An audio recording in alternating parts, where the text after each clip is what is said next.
Hello everyone, welcome to ISPC Simplified on and I'm extremely sorry guys to wait you so long. पहली बात मैं आपको ये बताना चाहता हूँ कि करंट जो दृष्टि आइस वाली हमारी बुक चल रही है ना, उसमें बहुत सारा पोर्शन हम लोगों ने ऑलरेडी देख रखा है. जो पोर्शंस बचे हैं मैं उसको एक बार मेंशन कर देता हूँ ताकि आपको फिर बाद में बहुत सारे जो डाउट्स आ रहे हैं वो ना आए. ठीक है, स्टार्ट करते हैं. देखिए, ये पॉइंट्स टू रिमेंबर वाला जो टॉपिक है ना, ये अगर आप करो वन लाइनर्स हैं तो इसमें हम लोग क्या ही पढ़ा सकते हैं किसी को, या कुछ की इसमें क्या इन्फॉर्मेशन दे सकते हैं. हालांकि मैं एडिटिव इन्फॉर्मेशन ऐड कर सकता हूँ लेकिन कोई यूज़ नहीं होगा इसका. फिर पॉलिटिकल नेशनल अफेयर हमारा नेशनल अफेयर्स में डन है. National schemes and initiative already done है. National events and programme done है. फिर रिपोर्ट्स एंड इंडाइसेस, ये हमारा नेशनल वाला ये बच रखा है. एक टॉपिक नंबर 1 हो गया. इंटरनेशनल अफेयर हम लोग का IR वाला इंटरनेशनल रिलेशन वाला पोर्शन डन है. फिर रिपोर्ट्स एंड इंडाइसेस डन है. इसमें ऑर्गेनाइजेशन बच रहा है जो कि इंपॉर्टेंट टॉपिक है, तो ये हो गया टॉपिक नंबर 2. ठीक है. फिर इकोनॉमिक अफेयर हमारा हम लोग का बच रहा है. इकोनॉमी जो स्कीम्स होते हैं, रिलेटिव इनिशिएटिव्स होते हैं, प्रोजेक्ट्स होते हैं, उसको हम लोग समझेंगे. तो ये हो गया टॉपिक नंबर 3. फिर उसके बाद हम लोग करने वाले हैं साइंस एंड टेक, जो कि अभी करेंगे. ये है टॉपिक नंबर 4. इन्वायरमेंटल अफेयर हम लोग का ऑलरेडी डन है कंप्लीट. एक वीडियो में 2 घंटे की वीडियो में डाला था. उसके बाद शॉर्ट न्यूज़ भी मैं करा दूंगा. Sports news directly facts related है, इसको आप 15 से 20 मिनट में आप खुद से रीड कर सकते हो, लेकिन ठीक है. एंड यूपी करंट अफेयर हम लोग करेंगे. बस मुश्किल से 4 टॉपिक बचे हैं, इसमें आप लोग परेशान हो रहे हो फालतू का. ठीक है, चलिए तो हम लोग स्टार्ट करते हैं. आज हम लोग साइंस वाले पोर्शन से स्टार्ट करेंगे. बहुत अच्छे से, बहुत तमीज से पढ़ेंगे, कोई भी इधर उधर नहीं होगा. और देख लीजिए, अभी 900 सब्सक्राइबर हुए हैं, इसको 1000 कर दीजिएगा. ठीक है, चलिए स्टार्ट करते हैं हमारा साइंस एंड टेक वाले पोर्शन से. लेट्स स्टार्ट कर रहे हैं साइंस एंड टेक वाले पोर्शन से. बेसिकली जो भी हमारे लेटेस्ट डेवलपमेंट होंगे किस चीज़ में, तो डिफेंस रिलेटेड, या तो डिफेंस रिलेटेड होगा, या स्पेस प्रोग्राम्स होंगे, मेडिसिनल डेवलपमेंट होंगे, उसको हम लोग समझेंगे, या फिर एग्रीकल्चरल जो डेवलपमेंट होते हैं उसको हम लोग समझेंगे. ठीक है. साइंस एंड टेक, देखिए जनरल साइंस जो होता है ना, उसमें हम लोग बेसिक बायोलॉजी, केमिस्ट्री और फिजिक्स पढ़ते हैं. साइंस एंड टेक में क्या होता है ना, बेसिकली जो रिसेंट डेवलपमेंट्स हो रहे हैं, ठीक है, रिसेंट डेवलपमेंट्स हो रहे हैं उसको हम लोग समझते हैं. तो करंट अफेयर परस्पेक्टिव से ये जो पोर्शन होता है काफ़ी ज़्यादा इंपॉर्टेंट होता है. चलिए, तो सबसे पहला जो हम लोग पढ़ने वाले हैं आज, जो टॉपिक होगा वो हम लोग का इंडिया का स्पेस पॉलिसी 2023 के बारे में पढ़ेंगे. ये काफ़ी न्यूज़ में था और इसको बहुत ज़्यादा एप्रिसिएशन भी मिल रहा है. क्यों ऐसा हो रहा है? देखिए, स्पेस प्रोग्राम पे इंडिया पहले बहुत कम खर्च करता था. सबसे पहले जान लीजिए, अगर हम लोग बात करें अभी भी बहुत कम है. लगभग 2% हमारे कंप्लीट GDP का स्पेस में, जो हम लोग ग्लोबल स्पेस इकोनॉमी है, इंडिया का शेयर अगर हम बात करें तो 2% है. मतलब इंडिया का शेयर 2% है ग्लोबल स्पेस इकोनॉमी में. तो स्पेस के फील्ड में अच्छा करेगा इंडिया. देखिए, इसरो तो already Indian space of research organisation, I have cracked that exam. ISRO, I have given that exam for ISRO scientist post, and that you should all know that ISRO, one of the most prominent organization that is ever created in India. It has been created in 1969. First of all you should know. उसके बाद हम लोग करते हैं India के space policy को समझते हैं. देखिए, सबसे पहले हम लोग इसको समझेंगे क्या होगा. यूनियन कैबिनेट ने 6 अप्रैल 2023 को अप्रूव किया Indian space policy 2023.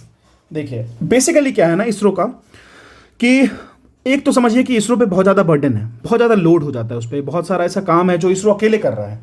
Manufacturing, data sensing, remote sensing, launching stations जो चांदीपुर में है, फिर उसका सतीश स्पेस रिसर्च सेंटर है, फिर और भी बहुत सारा है. ठीक है, जैसे VSSR है, त्रिवेंद्रम में है. तो ऐसे बहुत सारी चीज़ें हैं जहाँ पे वो अकेले काम कर रहा था. लेकिन नहीं, अब कुछ प्राइवेट सेक्टर में कुछ जो हमारे यहाँ स्टार्टअप पॉलिसी चला उसके तहत भी, और साथ साथ कुछ सब्सिडरी, जैसे सब्सिडरी इसरो की सब्सिडरी भी कुछ हैं जो उनको हेल्प करती हैं प्रॉस्पेक्ट नए इंटिटीज़ को बन के. एक तरीके से समझिए कि वो जो डिफरेंट प्रोजेक्ट्स होते हैं उसको अकेले उस पर बोझ ना पड़े इसके लिए.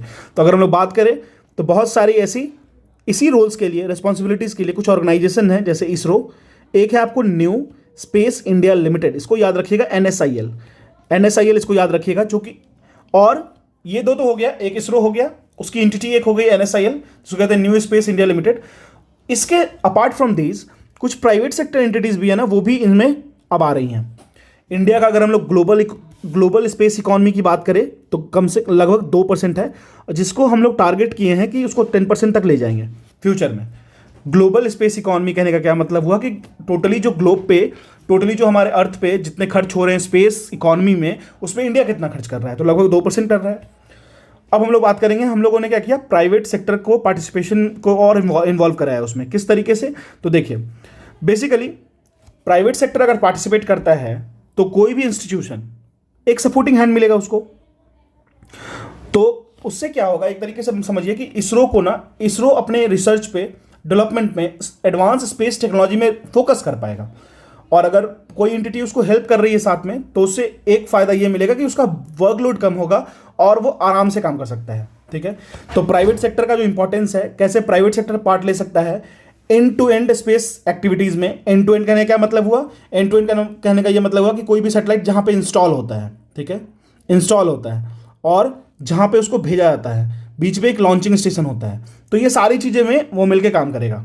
ठीक है, जैसे अगर हम लोग बात करें तो सैटेलाइट बिल्डिंग में हो सकता है, रॉकेट्स लॉन्च व्हीकल्स जिसको RLV भी कहते हैं, launch vehicle LV, data collections में भी हेल्प कर सकता है, डिसेमिनेशंस में भी कर सकता है। डिसेमिनेशंस करने का क्या मतलब हुआ, डाटा को ब्रेक डाउन करके। जैसे मान लीजिए कुछ इन्फॉर्मेशन बाहर से वहां से आया, रिसीवर एंड से कुछ इन्फॉर्मेशन हमारे पास आ रहा है, तो उस रिसीवर एंड के जो इन्फॉर्मेशन हमारे पास मिल रहा है उसको हम लोग डिकोड करेंगे। ठीक है, आपने इंडस वैली सिविलाइजेशन पढ़ा होगा, इंडस वैली सिविलाइजेशन, बहुत सारे इन्फॉर्मेशंस मिले हैं, बहुत ऐसे आर्टिफैक्ट्स मिले हैं जहां पे हमें कुछ ना कुछ सिंबल्स मिले हैं, जैसे ऐसा हो गया सिंबल्स, जैसे ऐसा कुछ सिंबल्स हो गया या फिर ऐसे हो गया, लेकिन हम लोग उसको डिकोड नहीं कर पाए, जिसके कारण क्या हो गया, हम लोग इंडस वैली सिविलाइजेशन के बारे में बहुत कुछ जान सकते थे लेकिन अब जान नहीं पा रहे हैं। तो ऐसे डिकोड या ऐसे डिसेमिनेशन करना हमें बहुत जरूरी है, तो इसमें भी हमें हेल्प मिलेगा। साथ में ही अगर हम लोग बात करें प्राइवेट सेक्टर इंफ्रास्ट्रक्चर की, तो बेसिकली जो हमारा नया जो इंडियन स्पेस पॉलिसी है वो प्राइवेट सेक्टर के इंफ्रास्ट्रक्चर पे भी काम करेगी और ये इनकरेज करेगी प्राइवेट सेक्टर को कि आओ और इन्वेस्ट करो, नए नए इंफ्रास्ट्रक्चर को और बनाओ और इस सेक्टर में हेल्प करो। ठीक है, अब हम लोग कुछ रोल्स एंड रिस्पॉन्सिबिलिटी समझते हैं। देखिए, इसरो के बारे में बात कर ले तो ये मेनली फोकस करेगा नए टेक्नोलॉजी को डेवलप करने के लिए, नए सिस्टम्स को बनाने के लिए, R&D पे, रिसर्च एंड डेवलपमेंट पे, और साथ साथ ऑपरेशनल एंड प्रोडक्शन वर्क जो होगा ना स्पेस सेक्टर का, वो किया जाएगा एंटिटीज के द्वारा। मतलब इसरो का सोल फोकस हो जाएगा नए टेक्नोलॉजी को डेवलप करना, नए सिस्टम को जनरेट करना, R&D पे काम करना, लेकिन जो ऑपरेशनल और प्रोडक्शन वर्क होगा ना, ठीक है, वो करेगी दूसरे एंटिटीज जो होंगी। तो इससे रोल्स एंड रिस्पॉन्सिबिलिटी और फोकस्ड हो जाएगा। ठीक है, जैसे मान लीजिए आप प्रिपरेशन कर रहे हैं, ठीक है, कहीं प्रिपरेशन कर रहे हैं तो आप 4 काम एक साथ कर रहे हैं, तो अगर आपको सिर्फ ये 4 काम को कट कर दिया जाए और सिर्फ एक काम करने बोले तो आप मोर डायरेक्टेड होंगे, मोर फोकस्ड होंगे।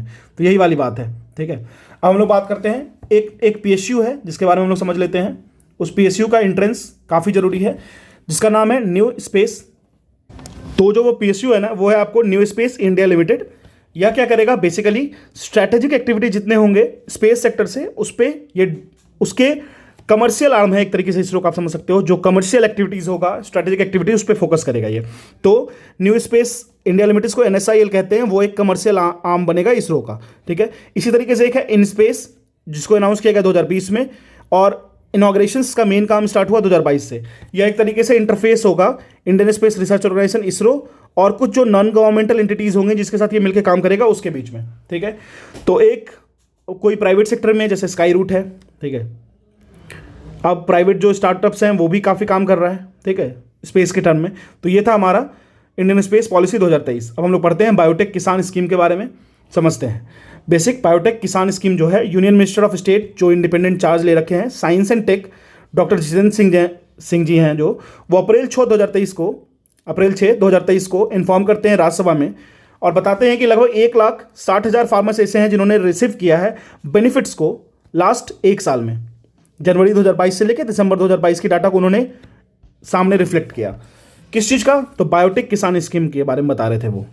बायोटेक किसान स्कीम, अब हम लोग इसके बारे में समझ लेते हैं। बायोटेक किसान क्या होता है, देखिए क्या होता है। बेसिकली बायोटेक्नोलॉजी क्या करता है ना, एक तरीके से मान लीजिए बायोटेक का काम हम लोग क्यों करते हैं, बहुत सारे ऐसे डेवलपमेंट होते हैं जहां पे हम लोग बायोटेक की मदद से चीज़ों को रोक सकते हैं। जैसे मान लीजिए कोरोना वैक्सीन की बात करते हैं, कोरोना वैक्सीन के बारे में बात करते हैं। जैसे मान लीजिए बहुत सारे ऐसे सुदूर जगह थे, रूरल एरियाज थे जहाँ पे क्या हुआ था, कोरोना वैक्सीन पहुँचा, लेकिन पहुँच तो गया, मान लीजिए 1 लाख डोजेस पहुँच गया, लेकिन जब हम लोग उसको यूज़ करने के लिए गए तो हम लोग उसमें सिर्फ 35,000 ही यूज़ कर पाए, बाकी सारा वेस्ट हो गया। अब समझ में नहीं आया क्यों वेस्ट हो गया, क्योंकि कोरोना वैक्सीन जो था, कोई भी कोरोना वैक्सीन उसको रखने के लिए, उसको प्रेजेंटेशन के लिए, उसको एक तरीके से प्रिजर्वेशन के लिए हमें एक स्पेशल टेक्निक्स चाहिए, एक पर्टिकुलर टेम्परेचर चाहिए, एक पर्टिकुलर कंडीशन चाहिए, जो हम लोग दे नहीं पाए। मान लीजिए कोई यूपी का कोई गांव है, ठीक है, वहाँ पे एक सुदूर गांव में गया और वहाँ पे कुछ भी सुविधा कोई नहीं है, वहाँ पे वो वैक्सीन पहुँचा, लेकिन वो हम लोग उसमें से बहुत सारा वेस्ट हो गया। तो ये तो गलत हुआ।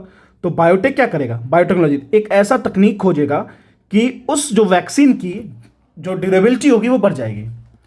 अब जैसे मैं आपको एक और एग्जांपल देता हूँ बायोटेक के फायदे का।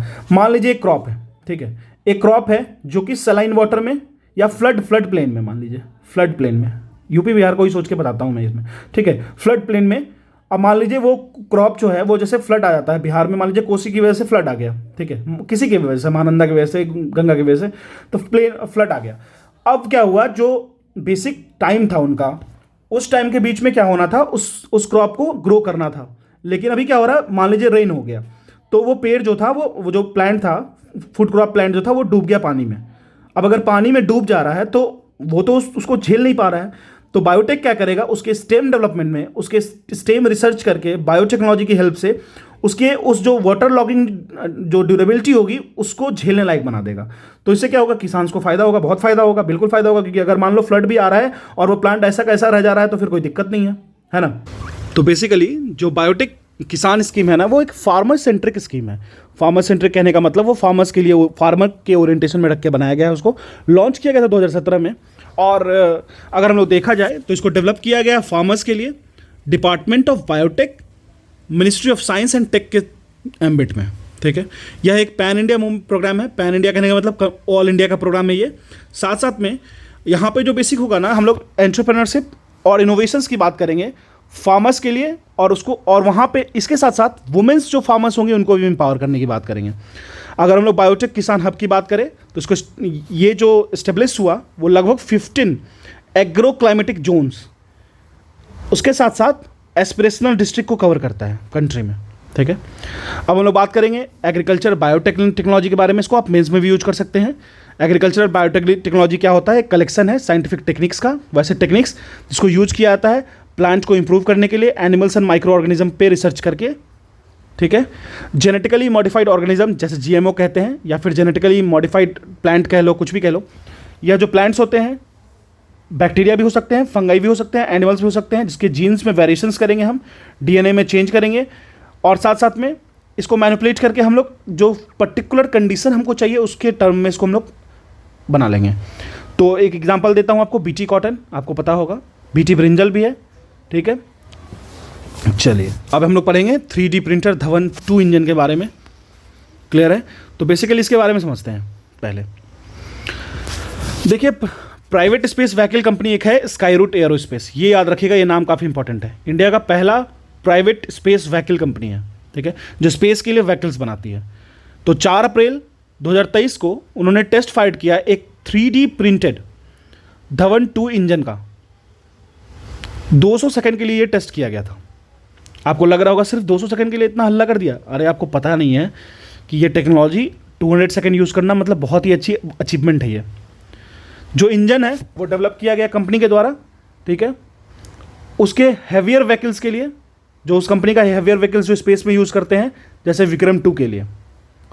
अगर हम लोग धवन 2 की बात करें तो इसका इंड्योरेंस टेस्ट क्या होता है। देखिए इंड्योरेंस टेस्ट क्या हुआ, तो इंड्योरेंस क्या होता है, जैसे मान लीजिए एक मेटल है आपके पास, एक मेटल का टुकड़ा है, उस पर आप एक आयरन बॉल से बार बार स्ट्राइक करवा रहे हो किसी गन से, तो उसकी ड्यूरेबिलिटी चेक कर रहे हो, उसकी इंड्योरेंस चेक कर रहे हो कि वो कब तक झेल पाता है, ठीक है, कब तक वो टूटता नहीं है। तो यही इंड्योरेंस टेस्ट हुआ। बिल्कुल, कोई भी स्पेस में हम अगर कुछ भेजेंगे तो उसकी इंड्योरेंस टेस्ट तो करवाएंगे ना। अगर आप उसकी इंड्योरेंस टेस्ट ही नहीं करवाओगे, हो सकता है वो जाकर ऊपर क्रैक हो जाए, तो फिर वहाँ पे जो हमारे जा रहे हैं स्पेस में वो तो चले जाएंगे, ठीक है। तो धवन 2 जो है उसका इंड्योरेंस टेस्ट कंडक्ट कराया गया आपको solar industries propulsion test facility, जो कि नागपुर में है, महाराष्ट्र में, वहाँ कराया गया। इसको बेसिकली हम लोग एक तरीके से इंडिजिनियसली, जो कि Indian made mobile cryogenic engine test pad पे इसको हम लोग टेस्ट किए। देखिए क्रायोजेनिक कहने का क्या मतलब होता है, क्रायोजेनिक कहने का ये मतलब हुआ वैसी स्पेस क्राफ्ट्स, वैसे स्पेस की ऑब्जेक्ट्स जो कि नेगेटिव टेम्परेचर, जैसे मान लीजिए -150 डिग्री सेल्सियस को भी झेल जाए। नेगेटिव टेम्परेचर प्रोवाइड, जैसे मान लीजिए कहीं पे कोई इंजन क्रायोजेनिक है, इसका क्या मतलब होता है कि मैकेनिकल ड्यूरेबिलिटी उसकी -150 -200 डिग्री सेल्सियस पे भी वो उसको झेल सकता है, ठीक है। एकदम लेमैन लैंग्वेज समझाया हूँ, बहुत डीप में जाने की इसकी ज़रूरत नहीं है।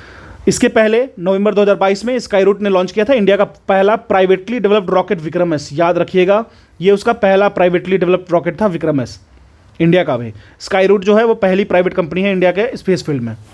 इसी तरीके से धवन 2 की बात कर लेते हैं। धवन जो है एक क्रायोजेनिक इंजन है, मैंने आपको बताया क्रायोजेनिक सीरीज क्या होता है, जो कि बनाया गया है स्काईरूट के द्वारा, और इन्होंने इसका नाम धवन रखा है, जो कि ऑनर दिया गया है सतीश धवन, जो सतीश धवन स्पेस सेंटर जो है SDSC, जो सतीश धवन जी थे हमारे एक बहुत बड़े इंडियन रॉकेट साइंटिस्ट थे, जो कि बहुत क्रूशियल रोल प्ले किए हैं इंडिया के स्पेस प्रोग्राम में को डेवलप करने में। तो उनके नेम पे इन्होंने उसको वो किया है, नॉमेनक्लेचर दिया है। धवन 2 की बात कर लें तो ये बेसिकली स्काईरूट के द्वारा बनाया गया पहला privately developed fully cryogenic rocket है, रॉकेट इंजन है। धवन 1 सक्सेसफुली टेस्ट फाइट किया गया था 2021 में। देखिए ये कंप्लीटली इंडिजिनस है, और इसमें जो मटेरियल यूज हुआ है वो सुपर एलॉय है। 3D प्रिंटिंग क्या होता है ना, बेसिकली हम लोग क्या करते हैं, जिस तरीके से प्रिंटर यूज़ करते हैं ना, उस तरीके से हम लोग स्पेस में कोई भी सैटेलाइट जा रही है उसके इंजन बनाने के लिए एक तरीके से प्रैक्टिकल 3D एप्लीकेशंस में यूज़ करते हैं। हालांकि बहुत रिसेंट ये है ट्रेंड है, बहुत रिसेंट ट्रेंड है, जहाँ पे हम लोग जैसे मान लीजिए कोई इंजन को बनाने में आपको लग रहा था 6 मंथ, तो अगर हम 6 मंथ लग रहे थे, तो अगर हम लोग यूज़ करेंगे ना 3D प्रिंटिंग मेथड इंजन बनाने में, तो ये आपको लगेगा 2 मंथ्स। तो ये जो टाइम सेव हो रहा है ना, ये बहुत बड़ा टाइम डिफरेंस है, ठीक है। और साथ साथ मैं देखिए मैन्युफैक्चरिंग टाइम को 95% कम कर देता है। अगर हम लोग बात करें इसमें फ्यूल कौन सा यूज होगा, तो ये यूज़ करेगा लिक्विड नेचुरल गैस, इसको LNG कहते हैं, एंड लिक्विड ऑक्सीजन LOX कहेंगे। क्लियर है। अब हम लोग 3D प्रिंटिंग के बारे में थोड़ा समझ लेते हैं, हालांकि बेसिक जितना जाना था उतना जान ही गए हैं, लेकिन फिर भी समझ लेते हैं। 3D प्रिंटिंग, इसको हम लोग एडिटिव मैन्युफैक्चरिंग भी कहते हैं। यह एक टेक्निक होता है जो कि यूज़ किया जाता है मटेरियल को बनाने में। यूज़ क्या क्या करते हैं उसमें, तो प्लास्टिक्स यूज़ करेंगे, मेटल्स यूज़ करेंगे। अब इसी के साथ साथ कुछ कंप्यूटर एडेड डिज़ाइन, कुछ ऐसा बेस्ट डिज़ाइन को यूज़ करेंगे, और इसी के साथ साथ 3 डायमेंशनल एक पोस्चर बनाना होगा हमको उससे, उसकी मदद से, ठीक है। और प्रैक्टिकल पोस्चर होगा, ऐसा नहीं होगा कि सिर्फ प्रिंट आउट निकलेगा, ये भी याद रखिएगा। अगर हम लोग, तो ये हो गया हमारा 3D प्रिंटिंग के बारे में, ठीक है। और ये हमारा हो गया 3D जो प्रिंटेड धवन 2 का इंजन जो बनने वाला है वो 3D प्रिंटेड इंजन बनने वाला है, ठीक है। चलिए अब हम लोग चलते हैं नेक्स्ट करंट अफेयर पे। इसरो ने reusable launch vehicle mission RLV LEX को यूज़ किया है, मतलब लॉन्च किया है। देखिए बेसिकली क्या है रीयूजेबल लॉन्च व्हीकल, ठीक है। एक व्हीकल होता है, मान लीजिए एक, आपने सुना होगा लैंडर एंड रोवर, ठीक है। देखिए क्या होता है, ये एक मान लीजिए एक सैटेलाइट है, इसका एक पार्ट को समझ लीजिए, इसको लॉन्च करेगा। एक पार्ट जो लॉन्च होगा, टू बी लॉन्च्ड।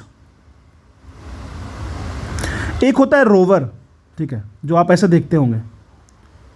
तो रोवर क्या करता है, रोवर जैसे आप मार्स पे गए तो रोवर क्या करता है, उससे वहाँ जाकर के प्रूफ्स लेता है, वहाँ जाकर के चीज़ों को कलेक्ट करता है, सैंड हो गया, सॉइल हो गया, एयर हो गया, एयर मॉइस्चर को कलेक्ट करता है।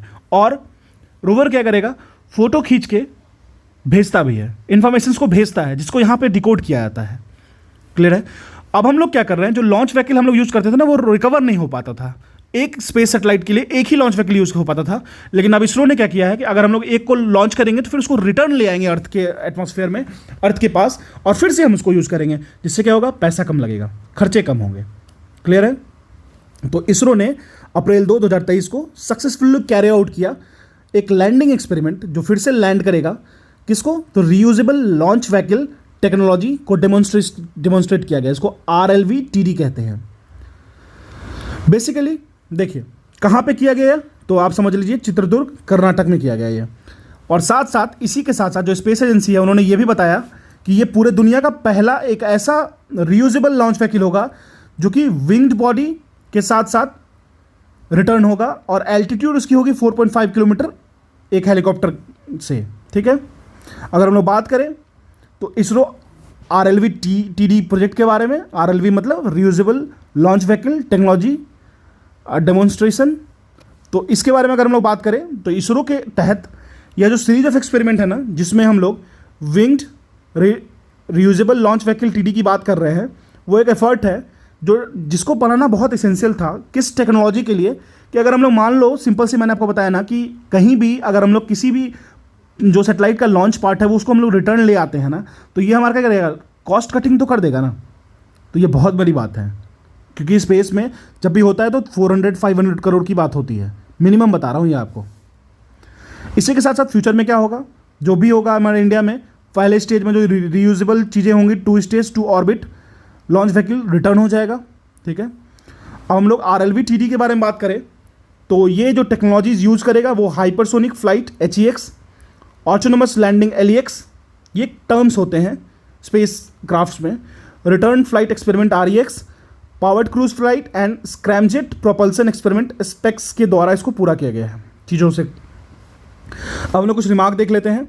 RLV-TV जो है वो सक्सेसफुली फ्लाइट टेस्टेड हुआ मई 23, 2016 को श्रीहरिकोटा से। साथ साथ में देखिए, एक होता है ना वैलिडेशन देना, वैलिडेट करना बहुत ज़रूरी होता है स्पेस के टर्म में। आप में एक्यूरेसी लगभग 99.99% है तो भी आप उस पर काम नहीं कर सकते हैं, ये कंडीशन रहता है। ठीक है, तो इसी के साथ साथ इन्होंने वैलिडेशन ये दिया कि ये ऑटोनोमस नेविगेशन, मतलब क्या है, जब मान लीजिए ये जो लॉन्च व्हीकल है वो रिटर्न होने लगेगा अर्थ के एटमॉस्फेयर में, तो वो ऑटोनोमस लॉन्च करेगा, मतलब खुद पे खुद लॉन्च करेगा। और जो कंट्रोल सिस्टम होगा उसका वो भी प्योरली गाइडेड होगा and reusable thermal protection system use किया जाएगा। और जो मिशन मैनेजमेंट होगा कंप्लीट री एंट्री का, वो भी उस खुद पे खुद ऑटोमेटेड होगा। तो सारा चीज़ ऑटोमेटेड है। ठीक है, अब चलिए हम लोग अपने नेक्स्ट करंट अफेयर पे चलते हैं। स्काई कैनवास प्रोजेक्ट, इसको आर्टिफिशियल मेटेओर सोर्स कहते हैं। ये मैंने पर डे करंट अफेयर में स्टार्ट किया था, उसमें ये मैंने बताया था।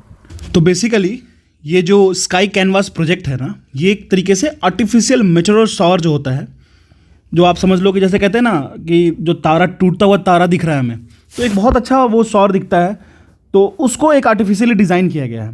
तो एक रिपोर्ट है द इंडिपेंडेंट के तहत अप्रैल 2023 में टोक्यो बेस्ड एक ALE है, टोक्यो बेस्ड ALE। तो ये जो ALE है ना, ये एक आपको टोक्यो बेस्ड एक स्पेस स्टार्टअप है, इस बात का ध्यान रखिएगा।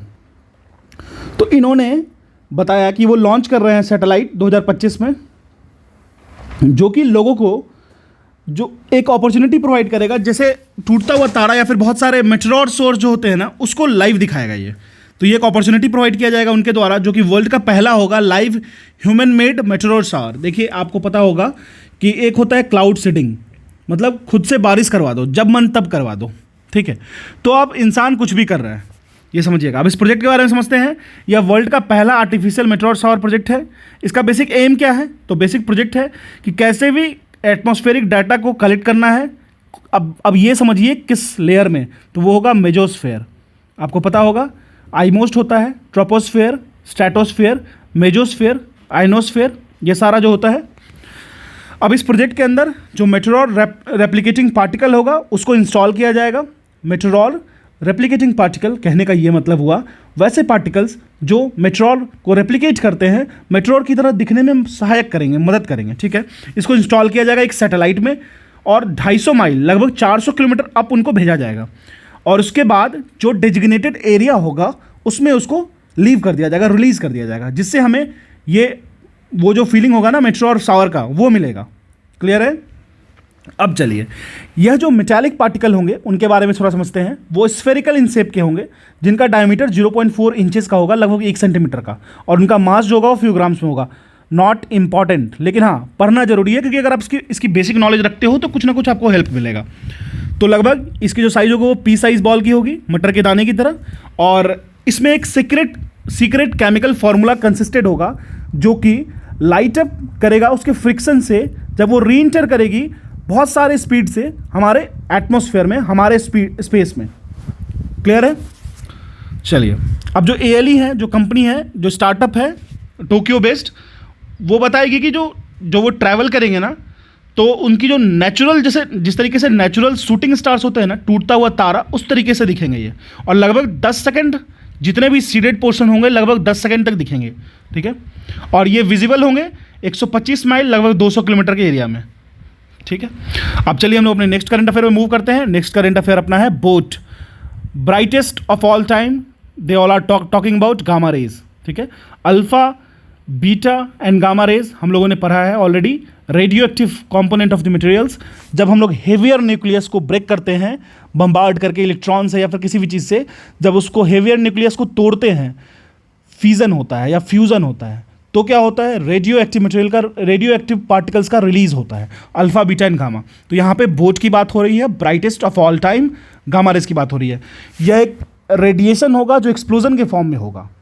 गामा रेज जिसको जीआरबी कहते हैं, देखिए एक गामा रेज बर्स्ट हुआ था जिसको जीआरबी कहते हैं, जिसको जीआरबी 221009A, ठीक है, यह अर्थ पे एक बार स्वेप्ट हुआ था अक्टूबर 9 2022 में, यह फिनोमिना, ठीक है।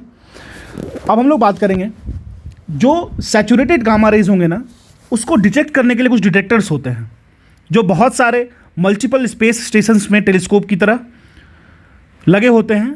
तो इसलिए जो ये फिनोमिना देखा गया उसका नाम दिया गया बोट, जो कि है ब्राइटेस्ट ऑफ ऑल टाइम।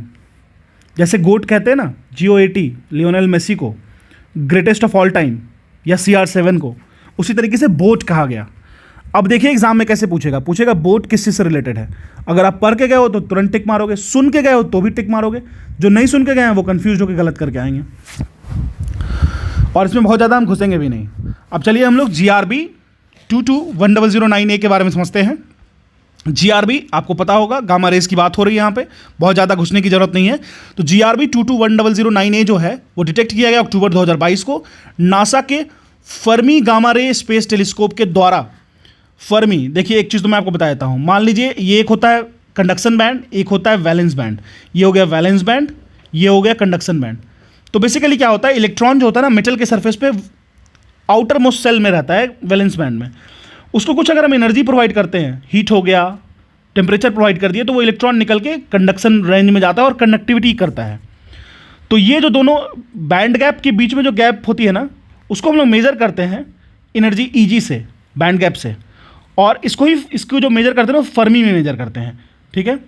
तो एक डिस्टेंस है बहुत छोटा, माइक्रो एटॉमिक लेवल पे, तो ये नाम आया इसलिए मैंने बता दिया आपको। Fermi gamma ray space telescope के द्वारा इसको खोजा गया है Neil Gehrels Swift Observatory and Wind spacecraft के एम्बिट में। अब हम लोग बात करें तो बेसिकली ये जो सिग्नल था वो ओरिजिनेट हुआ था एक डायरेक्शन से, जहाँ पे कॉन्स्टेलेशन सैगिटा, जो कि लगभग 1.9 बिलियन ईयर्स दूर है हमारे अर्थ से, वहाँ देखा गया इसको। इसी के साथ साथ यह जो रेडिएशन था वो 5 मिनट लॉन्ग रहा। उसके बाद पल्स के शेप में एक ब्राइटेस्ट GRB गामा रे को एक तरीके से जो 70 टाइम ब्राइटर था पुराने वाले GRB से, वैसा उसको देखने को मिला, ठीक है। तो एक तरीके से स्पेस फिनोमेना है ये, बस याद रखिएगा बोट, बस इतना ही याद रखना है। अब हम लोग बात करेंगे global hub for green ship building bye 2030 के बारे में। देखिए बेसिकली इंडिया को ना एक ग्लोबल हब बनाना है, जहाँ पे हम लोग बात करेंगे ग्रीन शिप्स के बारे में। ग्रीन शिप्स जिस तरीके से एक कंसेप्ट है ना ग्रीन बिल्डिंग, उसी तरीके से कंसेप्ट है ग्रीन शिप। तो ministry of port shipping and waterways March 22 2023 को लॉन्च किए हैं वो मिनिस्ट्री जो है वो लॉन्च की है ग्रीन टग ट्रांजिशन प्रोग्राम, जिसको GTTP कहते हैं। यह जो है ना जितने भी टग बोट्स हैं जो वर्क कर रहे हैं कंट्री में, जिसको हम लोग कन्वर्ट करेंगे ग्रीन हाइब्रिड टग्स के रूप में, स्मॉलर बोट्स या फिर मीडियम बोट्स मान लीजिए, जो कि रन कर रही है नॉन फॉसिल फ्यूल पे, जैसे मिथनॉल पे रन करेगी, अमोनिया पे रन करेगी, हाइड्रोजन पे रन करेगी। देखिए बात ये हो रही है कि कैसे भी जो शिप्स चल रहे हैं ना, टग शिप्स हो गए स्मॉलर्स, या फिर जो कॉन्स्टिट्यूशनल शिप्स होते हैं जो ट्रेड के लिए यूज़ किया जाता है, बड़े बड़े शिप्स भी होते हैं, उसमें बेसिक क्या होता है ना, हम लोग जो पेट्रोलियम यूज़ कर रहे थे, नॉन फॉसिल्स यूज़ कर रहे थे, उसके जगह पे हम लोग ऑल्टरनेटिव ऐसा यूज़ करेंगे, वो ग्रीन शिप्स कहलाएगा। ग्रीन बिल्डिंग कहने का मतलब वैसे बिल्डिंग्स जो मिनिमम पॉल्यूटेंट्स या ग्रीन हाउस गैसेस को इमिट करते हैं, उसी तरीके से शिप को एक रेप्लिका क्रिएट किया जा रहा है। बेसिक इसका जो टारगेट होगा इनिशियल ग्रीन टग्स का, तो सारे मेजर पोर्ट पे लगभग 2025 तक कर लेना है, और इसके साथ साथ 50% जितने भी टग्स होंगे, जो शिप्स होंगे, उसको कन्वर्ट किया जाएगा ग्रीन टग्स 2030 तक, और मेजर जो पोर्ट्स होंगे उसमें 2025 तक, सारे में 2030 तक।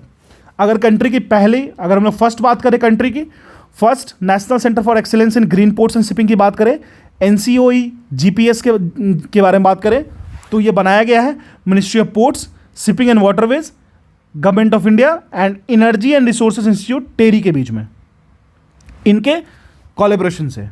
अगर हम लोग बात करें national centre of excellence in green port and shipping के बारे में, तो यह एक्ट करती है as a nodal entity for the industry of the India in the global hub of building green ships. तो इनको सारा कार्यभार सौंपा गया है। नोडल एजेंसी मतलब क्या हुआ, नोडल के बारे में मैंने ऑलरेडी बता रखा है। जैसे मान लीजिए कोई फंक्शन करते हो आप, तो एक स्टोर रूम बनाते हो, ठीक है, उस स्टोर रूम के बाहर एक भैया होते हैं जो देखते रहते हैं हर चीज़ को। तो ये पूरी पूरी हो गई नोडल एजेंसी।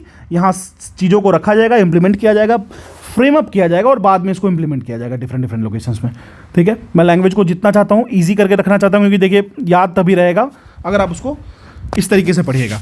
अगर हम लोग बात करें अपने नेक्स्ट करंट अफेयर के बारे में, तो national rabies control programme NRCP। अब देखिए रेबीज वर्ड जहाँ आपके दिमाग में आता है ना, आपका दिमाग तुरंत चला जाता होगा कुत्तों पे, ठीक है। तो ऐसा नहीं है, रेबीज जो है बैट से भी होता है, रेबीज जो है मंकी से भी होता है, ठीक है। लेकिन अब हम लोग बात कर रहे हैं national rabies control programme NRCP के बारे में। तो सेंट्रल गवर्नमेंट ने अप्रैल 2023 को लॉन्च किया है national rabies control programme NRCP। Basically इसका मेन मोटो होगा कैसे प्रिवेंट करेंगे और कंट्रोल करेंगे रेबीज़ को। जो हमें इन्फॉर्मेशन मिली है फ्रॉम किससे, तो national centre for disease control NCDC से, जो कि ministry of health and family welfare का एक स्ट्रैटेजिक पार्टनर है, आप समझ सकते हो। तो बेसिक जो कंट्रोल प्रोग्राम है ना, उसको किस तरीके से डिज़ाइन किया जाएगा उसके बारे में डिस्कशन हुआ है।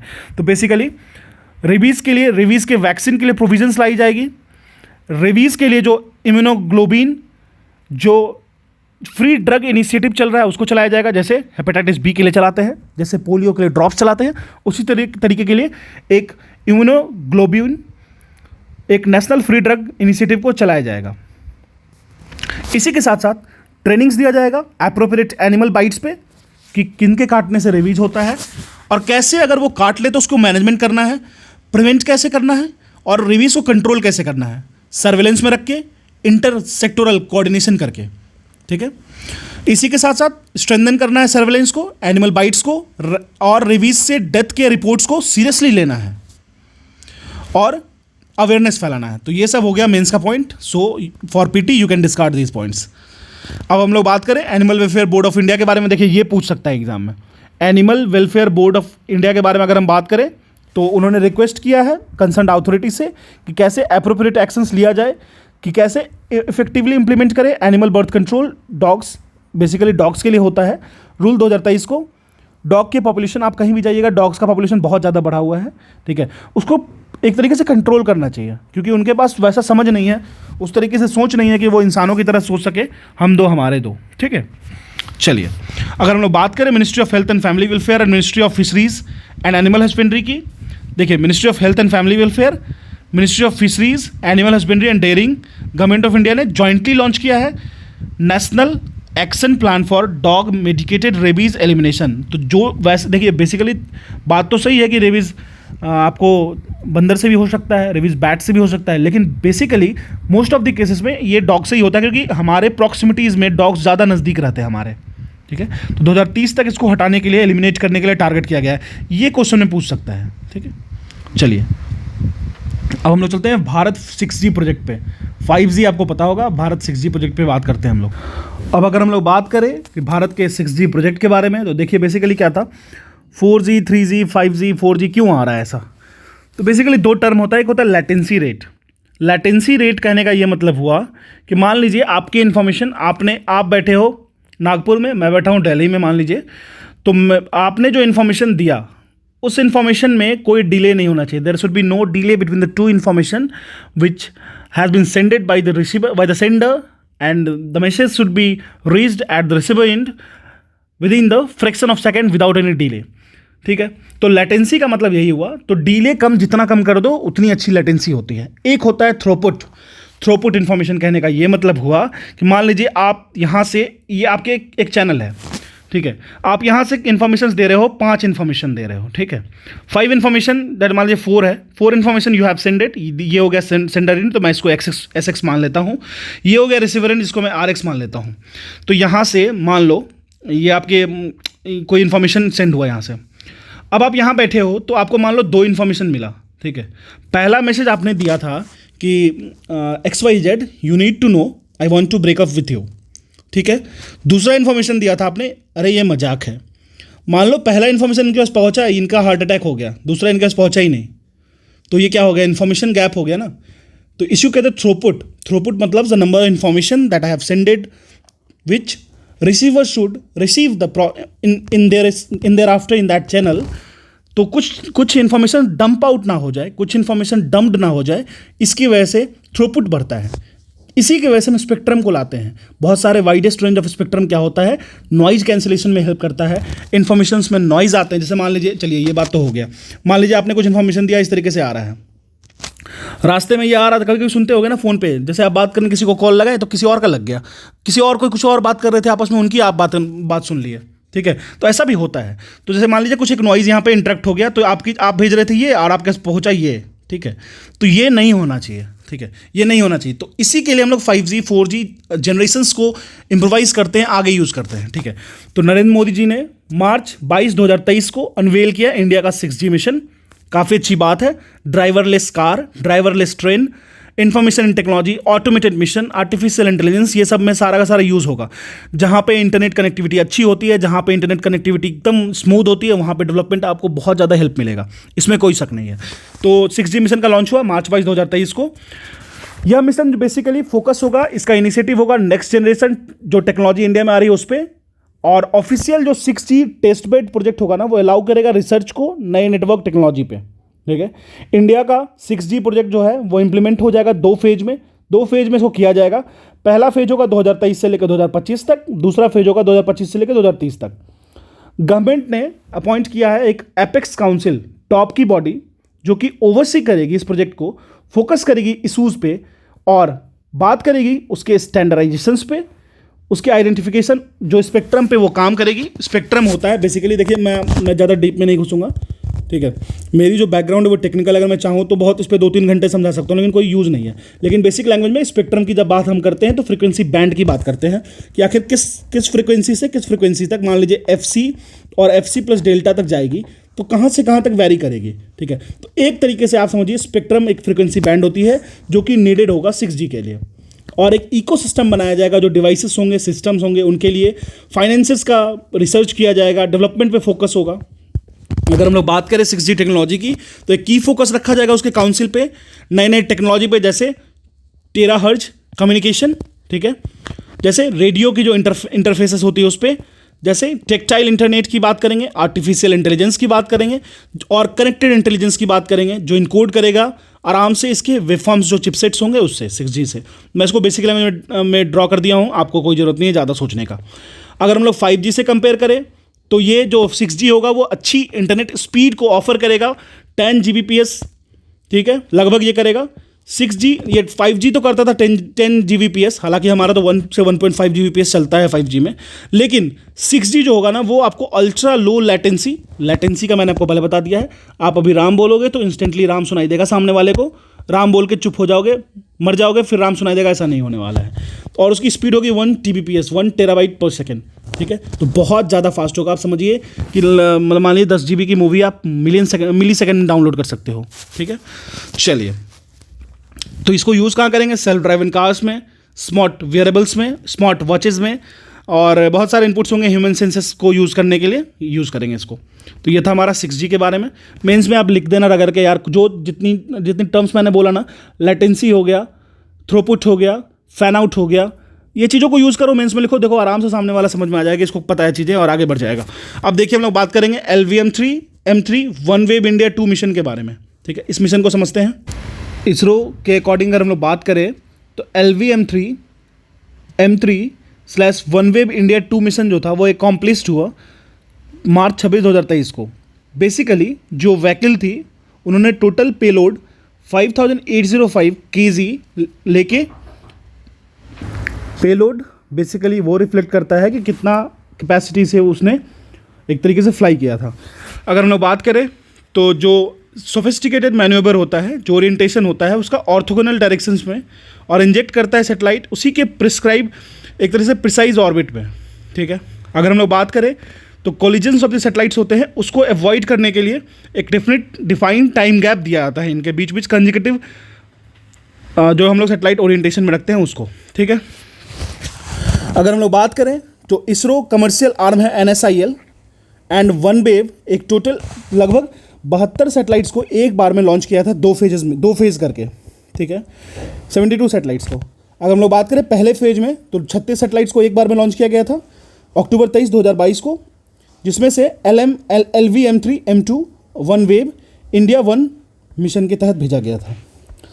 वन वेव कॉन्स्टलेशन की बात कर ले तो बेसिकली ये ऑपरेट होता है लियो लोअर अर्थ ऑर्बिट पे, ठीक है। जो अर्थ का एक ऑर्बिट होता है, लोअर अर्थ ऑर्बिट होगा, फिर मीडियम अर्थ ऑर्बिट होता है, फिर हायर अर्थ ऑर्बिट होता है। तो लियो लोअर अर्थ ऑर्बिट के कॉन्स्टलेशन में इसको रखा गया। सैटेलाइट्स के बारे में बात करें तो लगभग 12 रिंग्स में अरेंज थे, जिसको ऑर्बिटल प्लेन्स कहते हैं, जिसमें 49 सैटेलाइट्स इच प्लेन में थे। अगर हम लोग बात करें ऑर्बिटल प्लेन्स का तो इंक्लाइन थे पोलर एक्सिस के पास लगभग 87.9 डिग्री। तो अगर आप यूपीपीसीएस की एग्जाम देने जा रहे हो तो ये सब कुछ ध्यान नहीं रखना, बस सुन लो। ऑर्बिटल प्लेन की बात करें तो लगभग 1200 किलोमीटर अर्थ के ऊपर था, जिसको लोअर अर्थ ऑर्बिट कहा गया था। ईच सैटेलाइट लगभग कंप्लीट करेगा एक पूरा ट्रिप लगभग 109 मिनट में, ठीक है। चलिए अब हम लोग बात करते हैं अपने नेक्स्ट करंट अफेयर पे। जहाँ ज़रूरत होगा वही कराऊंगा, जो नहीं होगा थोड़ा बहुत स्किप कर दूंगा। परेशान नहीं होना है क्योंकि वो कभी पूछेगा भी नहीं। हालांकि अभी तक एक भी स्किप नहीं किया मैंने। ICAR जो है Indian council of agriculture research, उन्होंने डेवलप किया है वीट, वैसी वीट जो कि हीट को बीट करेगी। एक तरीके से वीट जो हीट को बीट करेगी। तो एक बहुत ही बड़ा डेवलपमेंट है कि टेम्परेचर कितना भी हो जाए, कुछ भी हो जाए, जो वीट होगी वो बर्बाद नहीं होगी। तो Indian council of agriculture research ये काफ़ी अच्छी एक तरीके से रिसर्च है। उन्होंने अनाउंस किया एक ऐसे वीट की वैरायटी को डेवलप किया गया है जो टेम्परेचर का इम्पैक्ट हो रहा है ना, ग्लोबली जो टेम्परेचर का इम्पैक्ट बढ़ रहा है, उसकी स्पाइक्स जो हो रही है उसके प्रभाव से वो क्षति नहीं होगा। और इस वीट का नाम दिया गया है HD3385। अब एग्जाम में कैसे पूछेगा ये देखिए। In the recent news HD3385 has been discussed. ये किस चीज़ से बिलोंग करता है, ये आखिर है क्या? ऑप्शंस में देखोगे भी, टिक करोगे, पढ़ोगे तभी, सुन लोगे तभी, ठीक है। अब अगर हम लोग बात करें Indian agriculture research institute and Indian council of agriculture research के बारे में, तो बेसिकली इसको पूसा इंस्टीट्यूट भी कहते हैं। तो पूसा इंस्टीट्यूट जो कि एक ICAR के अंदर आता है। देखिए पूसा एग्रीकल्चर इंस्टीट्यूट ना, ये आपको एक समस्तीपुर एक जगह है बिहार में, वहाँ पे समस्तीपुर एक डिस्ट्रिक्ट है बिहार में, वहाँ पे है पूसा। आपको अगर नाम याद होगा खुदीराम बोस पूसा, खुदीराम बोस का वहाँ पे क्या हुआ था, वहीं पे वो पकड़ाए थे, याद होगा, प्रफुल्ला चाकी एंड खुदीराम बोस, आपको अगर याद होगा तो मॉडर्न हिस्ट्री के कॉन्टेक्स्ट में। अगर हम लोग IARI की बात करें, इंडियन एग्रीकल्चर रिसर्च इंस्टीट्यूट की बात करें, तो यह बेसिकली टेक्नोलॉजी एंड डेवलपमेंट पे बात करता है, पॉलिसी गाइडेंस पे बात करेगा, बेसिक रेजिलिएंट एग्रीकल्चर एंड पे इसका मेन फंक्शनिंग होता है। इसकी हेडक्वार्टर जो है वो दिल्ली में है। ICAR Indian council of agriculture research, यह एक ऑटोनोमस बॉडी है। ऑटोनोमस बॉडी कहने का ये मतलब होता है एग्जाम, रिसर्च सब कुछ ये खुद कंडक्ट करवाएगी, फंड इसको सेंट्रल गवर्नमेंट प्रोवाइड करेगा, ठीक है। तो बेसिक ये रिस्पॉन्सिबल है, कोऑर्डिनेट करता है एग्रीकल्चरल एजुकेशन में जो भी रिसर्च होता है इंडिया में। ये जो रिपोर्ट है वो department of agriculture research and education, ministry of agriculture and union minister agriculture की तरह, यह जो रिपोर्ट है वो department of agriculture research and education पे फोकस करेगा। इसमें जो इन्वॉल्व होंगे वो ministry of agriculture and union minister of agriculture इसमें एज ए प्रेसिडेंट इन्वॉल्व की तरह एक्ट करेंगे, ठीक है। तो ये था हमारा ICAR ने डेवलप किया है वीट, जो कि बीट कर सकता है हीट को, और ये है HD3385। अब हम लोग बात करेंगे इन्फ्लुएंजा सब टाइप H3N2 के बारे में, ठीक है। रिसेंटली इंडिया ने विटनेस किया एक बहुत ही रैपिड स्प्रेड हो रहा था इन्फ्लुएंजा सब टाइप H3N2 नाम का एक वायरस था। कहाँ कहाँ फैला सबसे पहले, तो कर्नाटक एंड हरियाणा में। एक डेथ कंफर्म किया गया था दोनों जगह H3N2 इन्फ्लुएंजा की वजह से। इसका जो कॉमन सिम्टम्स था वो फीवर, कफ, रनी नोज, बॉडी एक, नौशिया, वॉमिटिंग एंड डायरिया। देखिए अभी के परस्पेक्ट में ये बहुत इंपॉर्टेंट नहीं है, लेकिन एक बार सुन लीजिए इसको ही। अब एग्जाम में ये पूछ सकता है कि हांगकांग फ्लू किसको कहते हैं, तो इसको हांगकांग फ्लू इसलिए कहा गया क्योंकि ये 1968 में जो पेंडेमिक हुआ था हांगकांग में उससे मैच करता है। अब हम लोग बात करेंगे इन्फ्लुएंजा वेरिएंट्स के बारे में, इन्फ्लुएंजा का जो वेरिएंट्स होता है उसके बारे में। तो इन्फ्लुएंजा वायरस जो होता है वो एसोसिएटेड होता है कॉमन कोल्ड से। इन्फ्लुएंजा वायरस जो होता है जो नॉर्मली फैलता है पिग से, उसको जो पिग से फैलता है वो डिफरेंट वेरिएंट्स का होता है, और उसके बाद ये लोगों में फैलता है। अगर हम लोग वायरस की स्प्रेड के बारे में बात करें तो जो इन्फेक्शन होता है H3N2 के द्वारा वो बेसिकली एसोसिएटेड होता है अगर हम लोग पिग्स से ज़्यादा देर तक एक्सपोज हो जाए। अगर हम लोग इसकी ह्यूमन टू ह्यूमन स्प्रेड की बात करें तो वो थोड़ा लिमिटेड है, ठीक है, तो ये था हमारा इन्फ्लुएंजा सबटाइप H3N2 वायरस के बारे में। अब हम लोग बात कर रहे हैं नेक्स्ट करंट अफेयर के बारे में। IIT कानपुर ने डेवलप किया है एनर्जी एफिशिएंट सिस्टम जो ट्रांसपोर्ट करेगा मिनरल्स को। Energy efficient system to transport minerals, आपको याद क्या रखना है, तो किया गया है IIT कानपुर के द्वारा। फरवरी 2023 में IIT कानपुर ने बताया कि कैसे एक hyperloop type energy efficiency system को डेवलप किया गया है ट्रांसपोर्ट के लिए। किस चीज़ के ट्रांसपोर्ट के लिए, तो कोल्स मिनरल्स एट कहाँ पे, यूपी ग्लोबल इन्वेस्टर समिट के में इसको शोकेस किया गया, इसको दिखाया गया। ठीक है, अगर हम लोग इस ट्रांसपोर्ट सिस्टम की बात करें, पहले बात तो समझ लीजिए हाइपरलूप सिस्टम।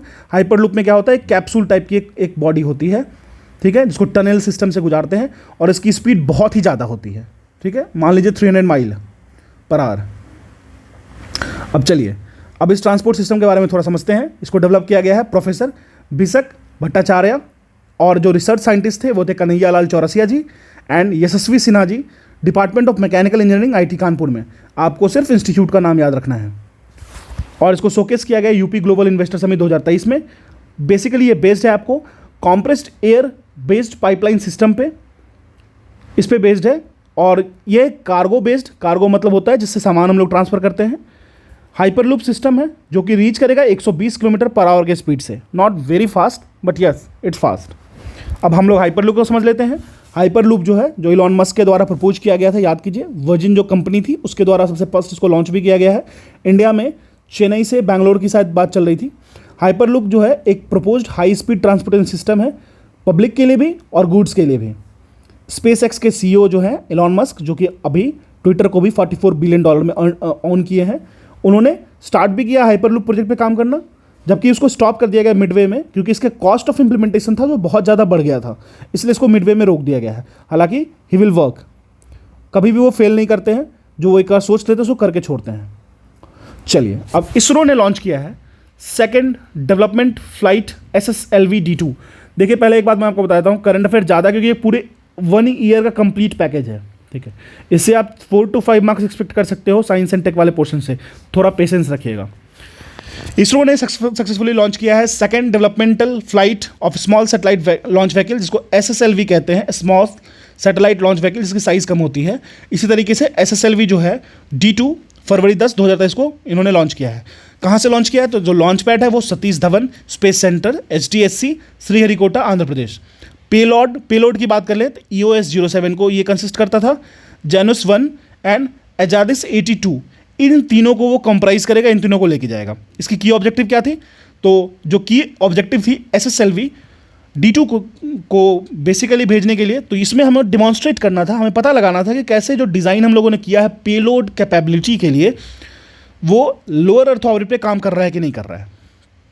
ठीक है, अब चलिए, बेसिकली जो EOS-07 सैटेलाइट होगा वो इंजेक्ट होगा इसमें, और 2 पैसेंजर्स सैटेलाइट्स इसमें, एक जो है EOS-07 वो आपको है basic satellite, and 2 passenger satellite है, इसको जेनुस 1 एंड एजाडिस सैट 2 कहते हैं, जो जिसमें 450 किलोमीटर सर्कुलर ऑर्बिट को वो क्रॉस ओवर करेगा।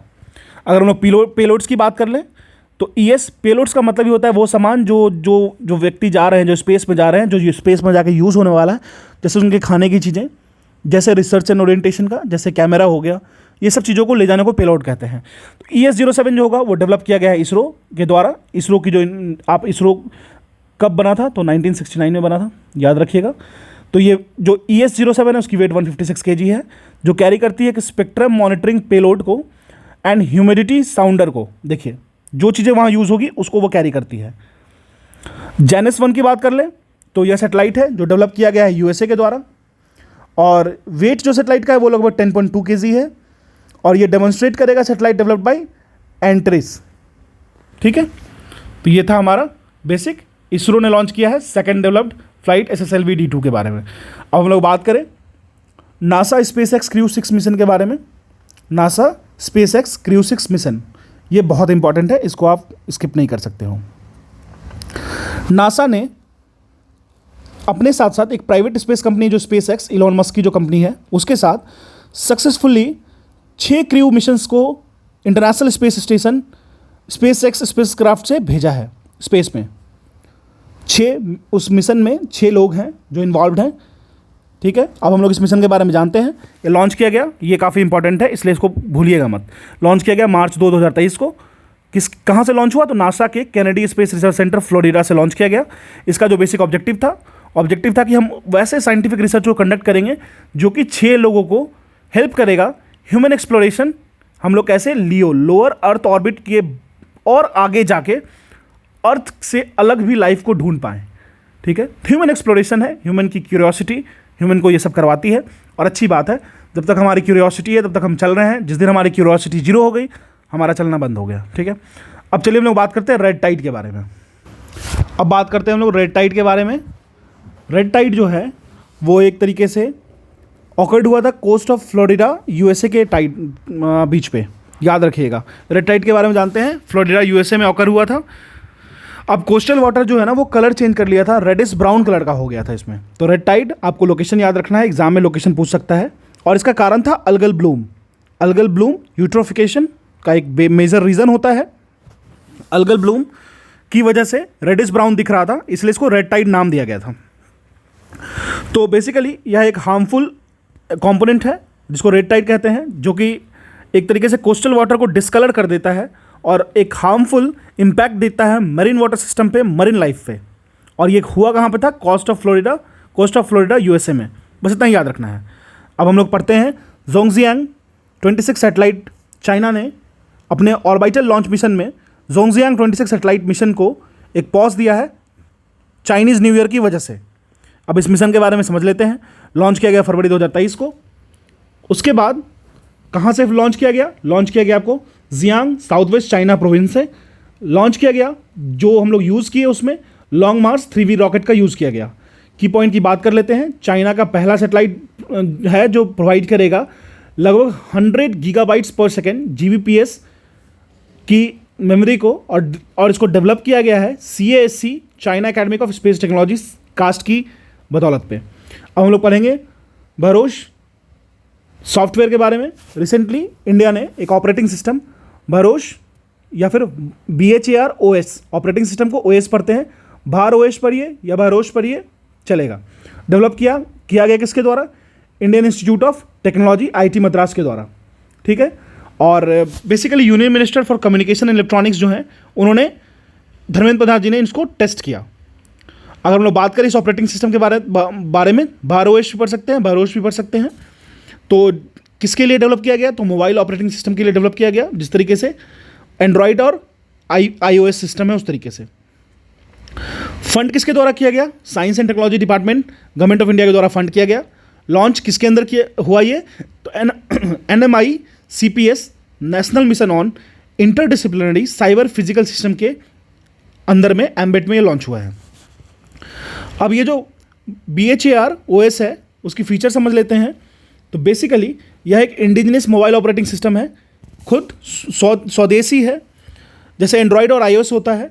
और ये बेसिकली इसका फोकस होगा प्राइवेसी एंड सिक्योरिटी सिस्टम पे। हम किसी और कंट्री के द्वारा बनाए गए सिक्योरिटी सिस्टम पे किस तरीके से रिलाई कर रहे हैं।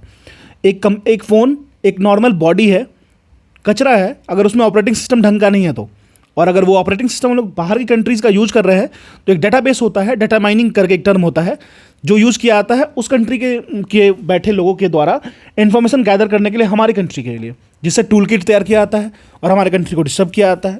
ठीक है, भारोएस जो है वो ऑफर करेगा नेटिव ओवर द एयर, जिसको नोटा कहते हैं, अपडेट्स। इसका मतलब ये हुआ कि सिक्योरिटी अपडेट्स, बग फिक्सेस, और इसमें खुद से खुद ऑटोमेटिकली इंस्टॉल हो जाएगा जो भी अपडेट्स होंगे। इसके लिए कोई अपडेट्स को आपको चेक करने की ज़रूरत नहीं पड़ेगी, खुद से खुद अपडेट होगी। चलिए, ये एग्ज़ाम में पूछेगा, ये क्वेश्चन बहुत इंपॉर्टेंट है, भारोएस सॉफ्टवेयर। अब हम लोग मूव करते हैं जूस स्पेस मिशन प्रोग्राम जो यूरोप का है उसके बारे में। ESA जो स्टैंड करता है यूरोपियन स्पेस एजेंसी, जो लॉन्च करेगा juice. JU stand for Jupiter ice moons explorer, Jupiter icy moons explorer. ये एक स्पेस क्राफ्ट है, नाम से ही पता चल जा रहा है किसके लिए है, जिसको लॉन्च किया गया अप्रैल 2023 में। अब इस लॉन्च के बारे में समझते हैं। लॉन्च विंडो कब हुआ था? अप्रैल 2023 में। लोकेशन था यूरोप का space port in French Guiana. ठीक है, लॉन्च व्हीकल था एरियन 5 डेस्टिनेशन था जुपिटर सिस्टम। आप मुझे एक चीज़ बताइए कमेंट सेक्शन में, ये जो फ्रेंच गुयाना है वो कहाँ पे है?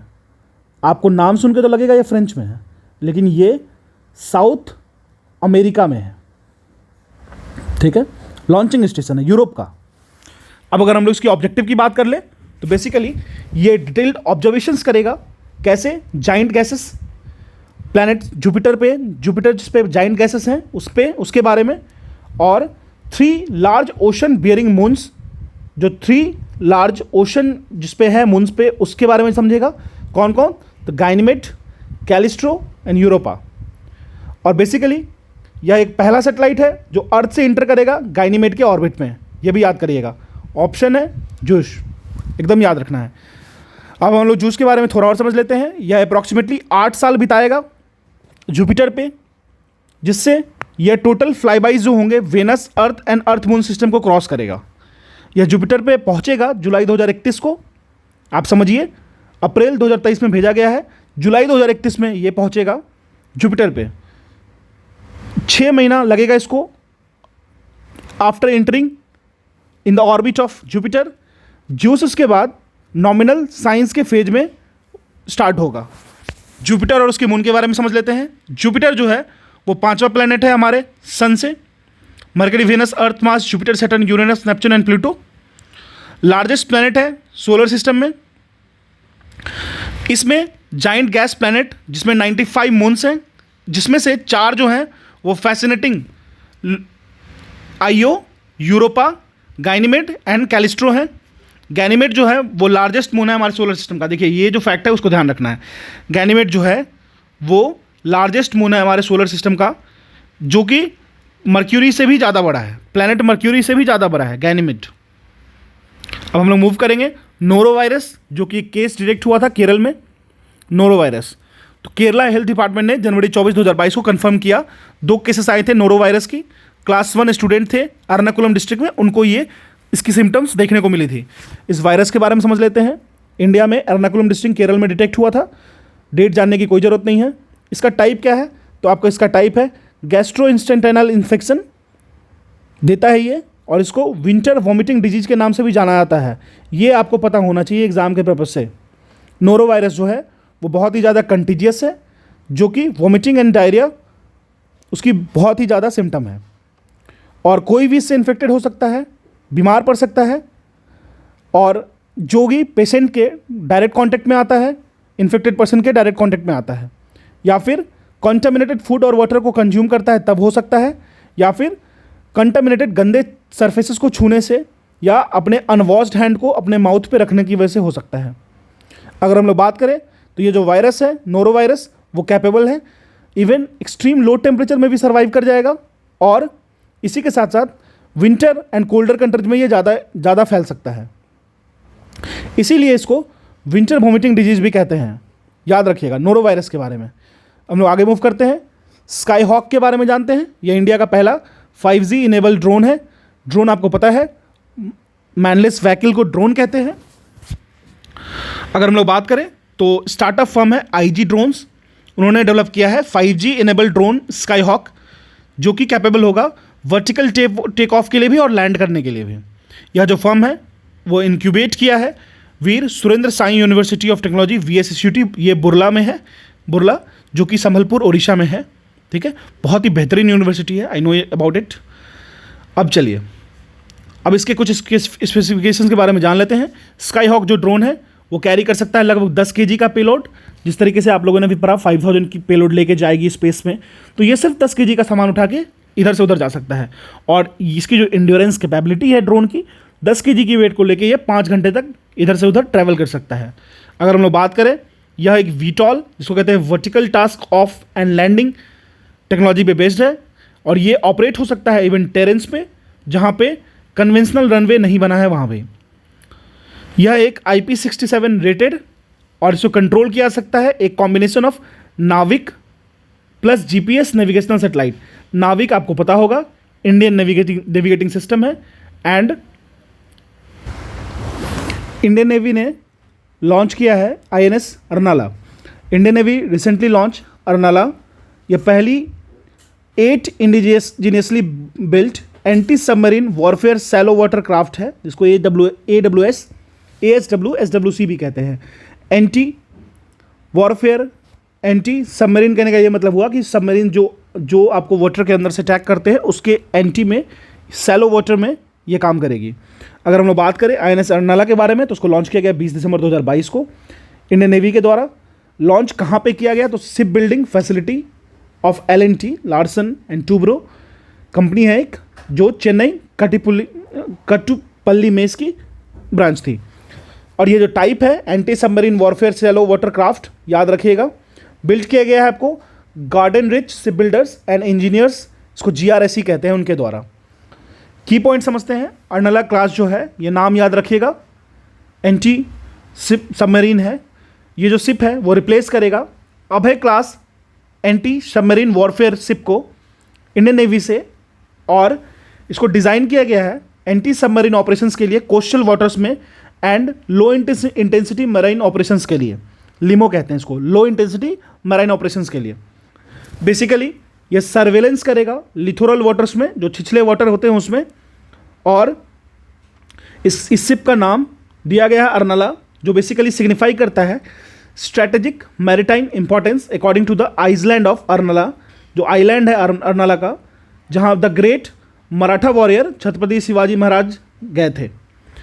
तो याद रखिएगा, ये हिस्टोरिकल पर्सपेक्ट से भी इंपॉर्टेंट है। अब हम लोग अपने नेक्स्ट करंट अफेयर की तरफ मूव करते हैं। प्रोजेक्ट वानी, ये बहुत इंपॉर्टेंट है, एग्जाम में पूछेगा, पढ़ के गए हो तो टिक करोगे, नहीं तो चुपचाप लौट जाओगे। गूगल ने लॉन्च किया है, किसके द्वारा लॉन्च हुआ है, गूगल ने लॉन्च किया है। कोलैबोरेटिव डिजिटल प्रोजेक्ट है एक गूगल का, इंडियन इंस्टीट्यूशंस के साथ, जो मैपिंग करवाती हैं उनके साथ, एक basically language diversity Indian culture में, उस पर ये बेसिक काम करेगा। वानी स्टैंड फॉर दैट ओनली। वानी के बारे में बात करें तो ये लॉन्च किया गया है Indian institute of science IISc Bangalore. फिर है आपको आर्ट पार्क, जिसको AI and robotics technology park कहते हैं, एंड गूगल के द्वारा, ठीक है। लॉन्च किया गया दिसंबर 2022 में। यह टाइप है आर्टिफिशियल इंटेलिजेंस पे बेस्ड है, AI टूल्स पे बेस्ड है। लॉन्च किया गया बेसिकली मैपिंग करने के लिए लैंग्वेज डाइवर्सिटी इंडिया में, जो इतना सारा, हर गली में जाओ लैंग्वेज चेंज है, लैंग्वेज दूसरा है, किसी भी गली में जाओगे आपको डिफरेंट लैंग्वेजेस मिलेगा सुनने को, तो उस डाइवर्सिटी को कोई तो रीड करेगा ना, मैप करेगा ना, तो यही है प्रोजेक्ट वानी। अब वानी का मतलब क्या होता है, यह एक artificial intelligence based language model है, जो कि अंडरस्टैंड करेगा हमारे डाइवर्स इंडियन लैंग्वेज को और हमारे डायलेक्ट्स को। क्लियर है। अब हम लोग बात करेंगे surface water and ocean topography, इसको शॉर्ट कहते हैं। यह मिशन है एक नासा का, नासा ने लॉन्च किया है एक short mission surface water and ocean satellite 15 दिसंबर 2022 को। इसके साथ साथ एक स्पेस एक्स का रॉकेट, जो कि space launch complex 4E California के वांडेनबर्ग स्पेस फोर्स बेस से लॉन्च किया गया है। यह एक कोलैबोरेटिव मिशन है NASA and French space agency, जिसको CNES कहते हैं, उनके द्वारा कोलैबोरेटिव ये एक मिशन है। Basically Canadian space agency CSA and UK space agency भी इसमें पार्ट लिया है। अगर इसकी ऑब्जेक्टिव की बात करें तो ये ट्रैक करेगा जितने भी वाटर हैं सरफेस ऑफ अर्थ पे उसको, तो ये काफ़ी इंपॉर्टेंट हो जाता है शॉर्ट मिशन SWOT। मिशन का ड्यूरेशन है 3 ईयर। अगर हम लोग बात करें शॉर्ट सैटेलाइट के बारे में, तो scientific heart of the space craft is the innovative instrument called the K band radar interferometer KRIN। देखिए, अगर मैं आपको चाहूँ ना तो K बैंड, एक होता है KU बैंड, एक होता है KA बैंड। तो बेसिकली ये बैंड्स होते हैं किस चीज़ के लिए, तो रडार सिस्टम के लिए। तो इसमें ज़्यादा घुसना नहीं है, बस इतना ही समझ लेना है। अब हम लोग बात करेंगे US ने अनाउंस किया है historic nuclear fusion breakthrough के बारे में। साइंटिस्ट जो USA के हैं, उन्होंने अनाउंस किया है कि एक न्यूक्लियर फ्यूजन ब्रेक थ्रो मिला है, जो क्लेम करते हैं कि उन्होंने अचीव किया है net energy gain from nuclear fusion reaction. देखिए, पहले समझ लीजिए, ये एक हो गया न्यूक्लियस। अगर ये टूट जा रहा है या फिर दो टूटे हुए न्यूक्लियस आपस में मिल रहे हैं, तो ये हो गया फ्यूजन, ये हो गया फिजन। तो साइंटिस्ट जो USA के हैं ना, उन्होंने क्लेम किया है कि अगर हम लोग न्यूक्लियर फ्यूजन करते हैं, दो न्यूक्लियस को मिलाते हैं, तो हमें नेट एनर्जी का गेन होता है, हमें एनर्जी लगता नहीं है। हालांकि energy can neither be created nor be destroyed, but it can be transferred from one object to another. लेकिन क्या होता है, जब भी कोई न्यूक्लियस टूटता है या न्यूक्लियस जुड़ता है, एनर्जी बहुत ज़्यादा लिबरेट होता है, तभी तो सन पे हमें सन से एनर्जी मिलती है। ठीक है, तो अब इस ब्रेक थ्रू के बारे में अनाउंस किया गया। रिसर्चर्स कहाँ पे, तो Lawrence Livermore national laboratory LLNL जो कैलिफोर्निया में है, वहाँ पे इसको अनाउंस किया गया। अब हम लोग बात कर लेते हैं न्यूक्लियर फ्यूजन एनर्जी के बारे में। न्यूक्लियर फ्यूजन एनर्जी जो होता है वो पावर देता है सेलेस्टियल बॉडीज़ को, जैसे कि सन पे न्यूक्लियर फ्यूजन होता है और बहुत सारे स्टार्स हैं उस पर फ्यूज़ करेगा। देखिए एक चीज़ हमें याद रखिएगा, जब भी किसी दो आदमी को मिलाना हो ना तो एनर्जी बहुत ज़्यादा लगेगा। आपस में ब्रेकअप करवाना है तो एनर्जी कुछ नहीं लगता, याद रखिए, एनर्जी कम लगेगा। तो डिस्ट्रक्टिव, जहाँ पे कंस्ट्रक्टिव काम करना है वहाँ एनर्जी ज़्यादा लगता है, पढ़ना है तो एनर्जी ज़्यादा लगता है, वेब सीरीज बिंज वॉच करना है तो कम लगता है। वही डिफरेंस है, ये समझ लीजिए। तरीका मैं बता रहा हूँ को याद रखने के लिए, ठीक है। जहाँ पे दो लाइट हाइड्रोजन एटम होते हैं वो साथ में आते हैं और एनर्जी को बहुत लार्ज अमाउंट में रिलीज करते हैं। यह न्यूक्लियर फ्यूजन का बेसिक आइडियोलॉजी हो गया। अब साइंटिस्ट लोगों ने इसमें क्या किया, जो वर्ल्ड के लार्जेस्ट लेज़र जो पहली बार क्रिएट किया गया न्यूक्लियर फ्यूजन रिएक्शन के द्वारा, और साथ साथ में ही यह पहला साइंटिफिक एक्सपेरिमेंट था जिन्होंने अचीव किया कि कैसे हम लोग सेम एनर्जी को जो कि पावर ऑफ द सन है उसको रेप्लिकेट कर सकते हैं। बहुत बड़ी है, ऐसा हो जाएगा अगर तो फिर हमें इलेक्ट्रिसिटी के लिए कहीं भटकना नहीं पड़ेगा। न्यूक्लियर फ्यूज़न हम लोग आराम से घर बैठे भी, मतलब प्रैक्टिकल व्यू से भी कर सकते हैं।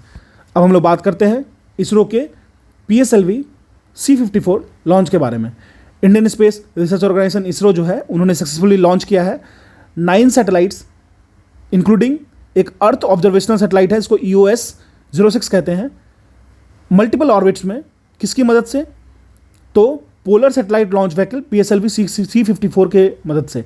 आप याद रखिएगा, आपको C54 याद होनी चाहिए, ठीक है। अगर हम लोग बात करें polar satellite launch vehicle C54 launch के बारे में, लॉन्च किया गया आपको Satish Dhawan space research centre Andhra Pradesh Sriharikota से 26 नवंबर 2022 को उसको लॉन्च किया गया। अर्थ ऑब्जर्वेशन सैटेलाइट EOS-06 जो प्राइमरी पेलोड था इस पे था। यह एक 3rd जनरेशन सैटेलाइट है ओशनसैट सीरीज़, और बहुत सारे सर्विसेज में जैसे ओशनसैट 2 जो है वो उसको यूज़ किया गया क्योंकि उसकी जो पेलोड कैपेबिलिटी थी वो इन्हांस्ड थी। इसी के साथ एस्ट्रोकास्ट की बात कर लें, यह एक 3U स्पेसक्राफ्ट है जहाँ पे 4 नंबर होते हैं सैटेलाइट के। स्पेस फ्लाइट INC USA और उसकी टेक्नोलॉजी का एक डेमोन्स्ट्रेटर सैटेलाइट है ये, और बेसिकली IoT पे ये काम करता है, ठीक है। अब चलते हैं हमारे नेक्स्ट करंट अफेयर की तरफ। इनको वैक जो है वो अप्रूव किया गया है DCGI के द्वारा, drug controller general of India DCGI के द्वारा, ठीक है। तो drug controller general of India जो आपको हैं DCGI, उन्होंने अप्रूव किया है वर्ल्ड का पहला इंटरनेजल वैक्सीन। देखिए ये क्वेश्चन बहुत इंपॉर्टेंट है, हालांकि we are much far away from covid, but ये क्वेश्चन बहुत था क्योंकि ये इंडिया का सेल्फ मेड था, वर्ल्ड का पहला था, ठीक है। इंटरनेजल वैक्सीन INCOV वैक, इनसो सीधे याद रखिए, इनकोवैक। किस चीज़ के लिए, तो एक जो SARS-CoV-2 चली थी उसके लिए, और ये डेवलप किया गया है हैदराबाद बेस्ड जो भारत बायोटेक कंपनी है उसके द्वारा, इसीलिए प्राउड की बात है। फंड किया गया बेसिकली, पार्शली इसको फंड किया गया डिपार्टमेंट ऑफ बायोटेक के द्वारा, गवर्नमेंट ऑफ इंडिया के द्वारा, दोनों मिलकर इसको फंड किया था। बेसिकली यह एक रिकम्बाइंड रेप्लिकेशंस है जो कि एडिनोवायरस वेक्टर्ड वैक्सीन को यूज़ करता है और प्रीफ्यूजन स्टेबलाइजर का यूज़ करता है SARS-CoV-2 स्पाइक प्रोटीन को यूज़ करके। अब हम लोग समझते हैं अपने नेक्स्ट करंट अफेयर की तरफ। तो methane alert and response system जिसको मार्स कहते हैं, तो methane alert and response system जो है जिसको मार्स कहते हैं वो लॉन्च किया गया 27th conference of parties COP27 में, जो कि कहाँ पे हो रहा था, शर्म शेख सिटी इजिप्ट में हो रहा था।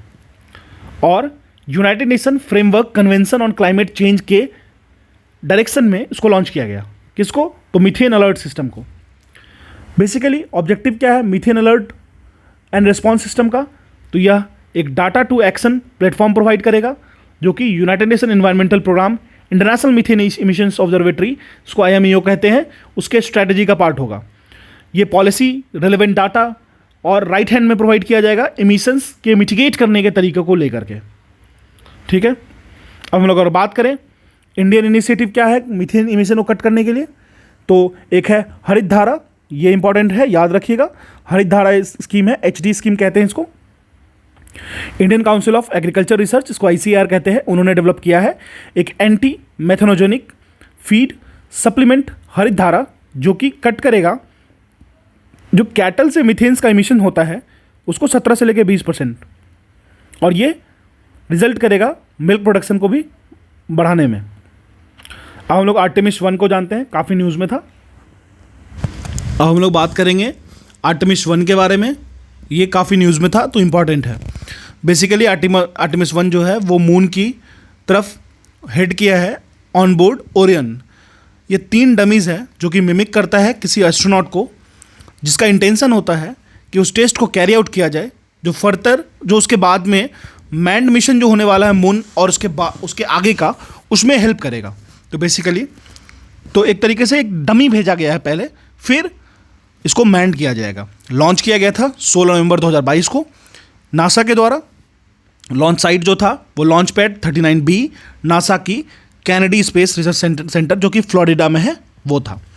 रॉकेट जो यूज़ किया गया वो space launch system SLS rocket था। एम क्या है आर्टेमिस का? बेसिकली ह्यूमन को स्पेस में भेजना है, हमारा फ्यूचर जो है उसको, इसीलिए इसमें एक डमी प्रोग्राम को किया जा रहा है। ओरियन जो है वो एक कैप्सूल है जहाँ पे 3 डमीज़ को प्लेस किया गया है इंसानों जैसे, जो कि एस्ट्रोनॉट को मिमिक करेंगे। ठीक है।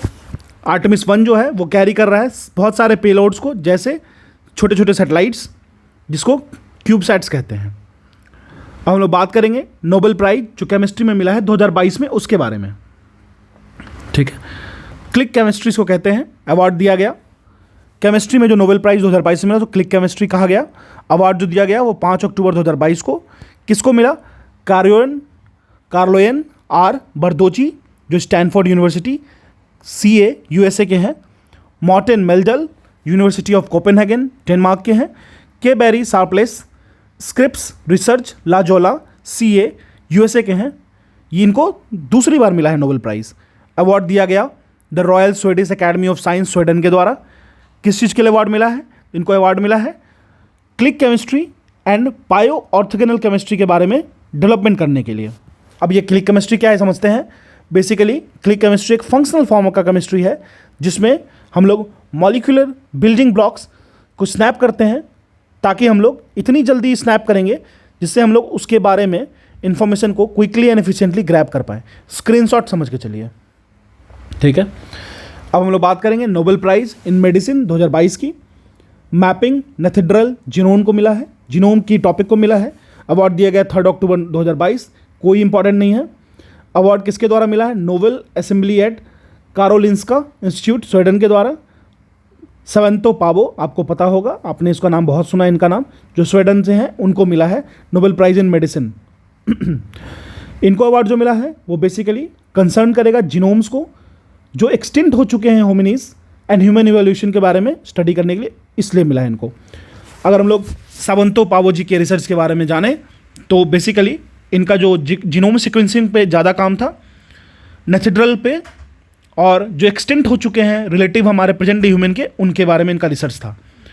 अगर हम लोग बात करें पैलियोगेनोमिक्स के बारे में, तो पैलियोगेनोमिक्स एक न्यू साइंटिफिक डिसिप्लिन है जो रिवेल करता है जेनेटिक डिफरेंसेस को और डिस्टिंग्विश करता है हमारे जितने भी लिविंग ह्यूमंस हैं जो एक्सटिंक्ट हो चुके हैं उनके बारे में, कैसे हम लोगों में और उनमें सिमिलैरिटी थी उनको। अब जिस पे काम किए सवेंतो पावो के बारे में बात करते हैं। सबसे पहले उन्होंने स्टडी किया माइटोकॉन्ड्रियल DNA नेथेड्रल्स पे। नेथेड्रल्स जो हमारे पूर्वज हुआ करते थे, लॉन्ग लास्टिंग पूर्वज। माइटोकॉन्ड्रिया जिसको हम लोग powerhouse of the cell कहते हैं, वो एक ऑर्गेनल होता है जो हमारे सेल के अंदर होता है। ठीक है। उसका खुद का एक DNA होता है। ये क्वेश्चन याद रखिएगा, माइटोकॉन्ड्रिया जो है ना, जिसको हम लोग powerhouse of the cell कहते हैं, बचपन से सुनते आ रहे हैं, उसके पास उसका खुद का एक DNA होता है। अगर हम लोग बात करें माइटोकॉन्ड्रियल जीनोम की, तो ये एक स्मॉल, बहुत ही छोटा, जो कि फ्रैक्शंस ऑफ जेनेटिक इन्फॉर्मेशन को कैरी करता है सेल में, लेकिन बहुत सारे थाउजेंड्स ऑफ कॉपीज होते हैं इनके। डॉक्टर पावो जो हैं, समंतो पावो जी, उन्होंने रिसर्च किया और बताया कि कैसे ओरिजिन ऑफ होमोसेपियंस को इसके तहत से समझा जा सकता है। ठीक है। अब हम लोग बात करेंगे नोबेल प्राइज़ इन फिजिक्स 2022 को। हालांकि इसको एक चार्ट में भी समझ सकते थे, कोई बहुत ज़्यादा चीज़ नहीं है, लेकिन फिर भी जान लेते हैं। अवार्ड दिया गया Royal Swedish Academy science Sweden के द्वारा। ये दिया गया आपको Alain Aspect, John F Clauser Anton Zeilinger को, John F Alain Aspect, John F Clauser, Anton Zeilinger को। ठीक है, एलन एस्पेक्ट जो थे वो फ्रांस के हैं, जॉन एफ क्लॉजर यूएसए के, एंटोन जेलिंगर ये आपको ऑस्ट्रिया के थे। इनको जो अवार्ड मिला, इनको जो नोबेल मिला, वो एक्सपेरिमेंट किया था इंटेंगल फोटोन्स के लिए, याद रखिएगा, इंटेंगल्ड फोटोन्स पे इन्होंने रिसर्च किया था, जो कि इस्टेब्लिश करता है बेल इनइक्वालिटीज़ को और क्वांटम इंफॉर्मेशन साइंस को के बारे में थोड़ा सा डिस्क्लोज ये करते हैं इस इंफॉर्मेशन को। क्लियर है?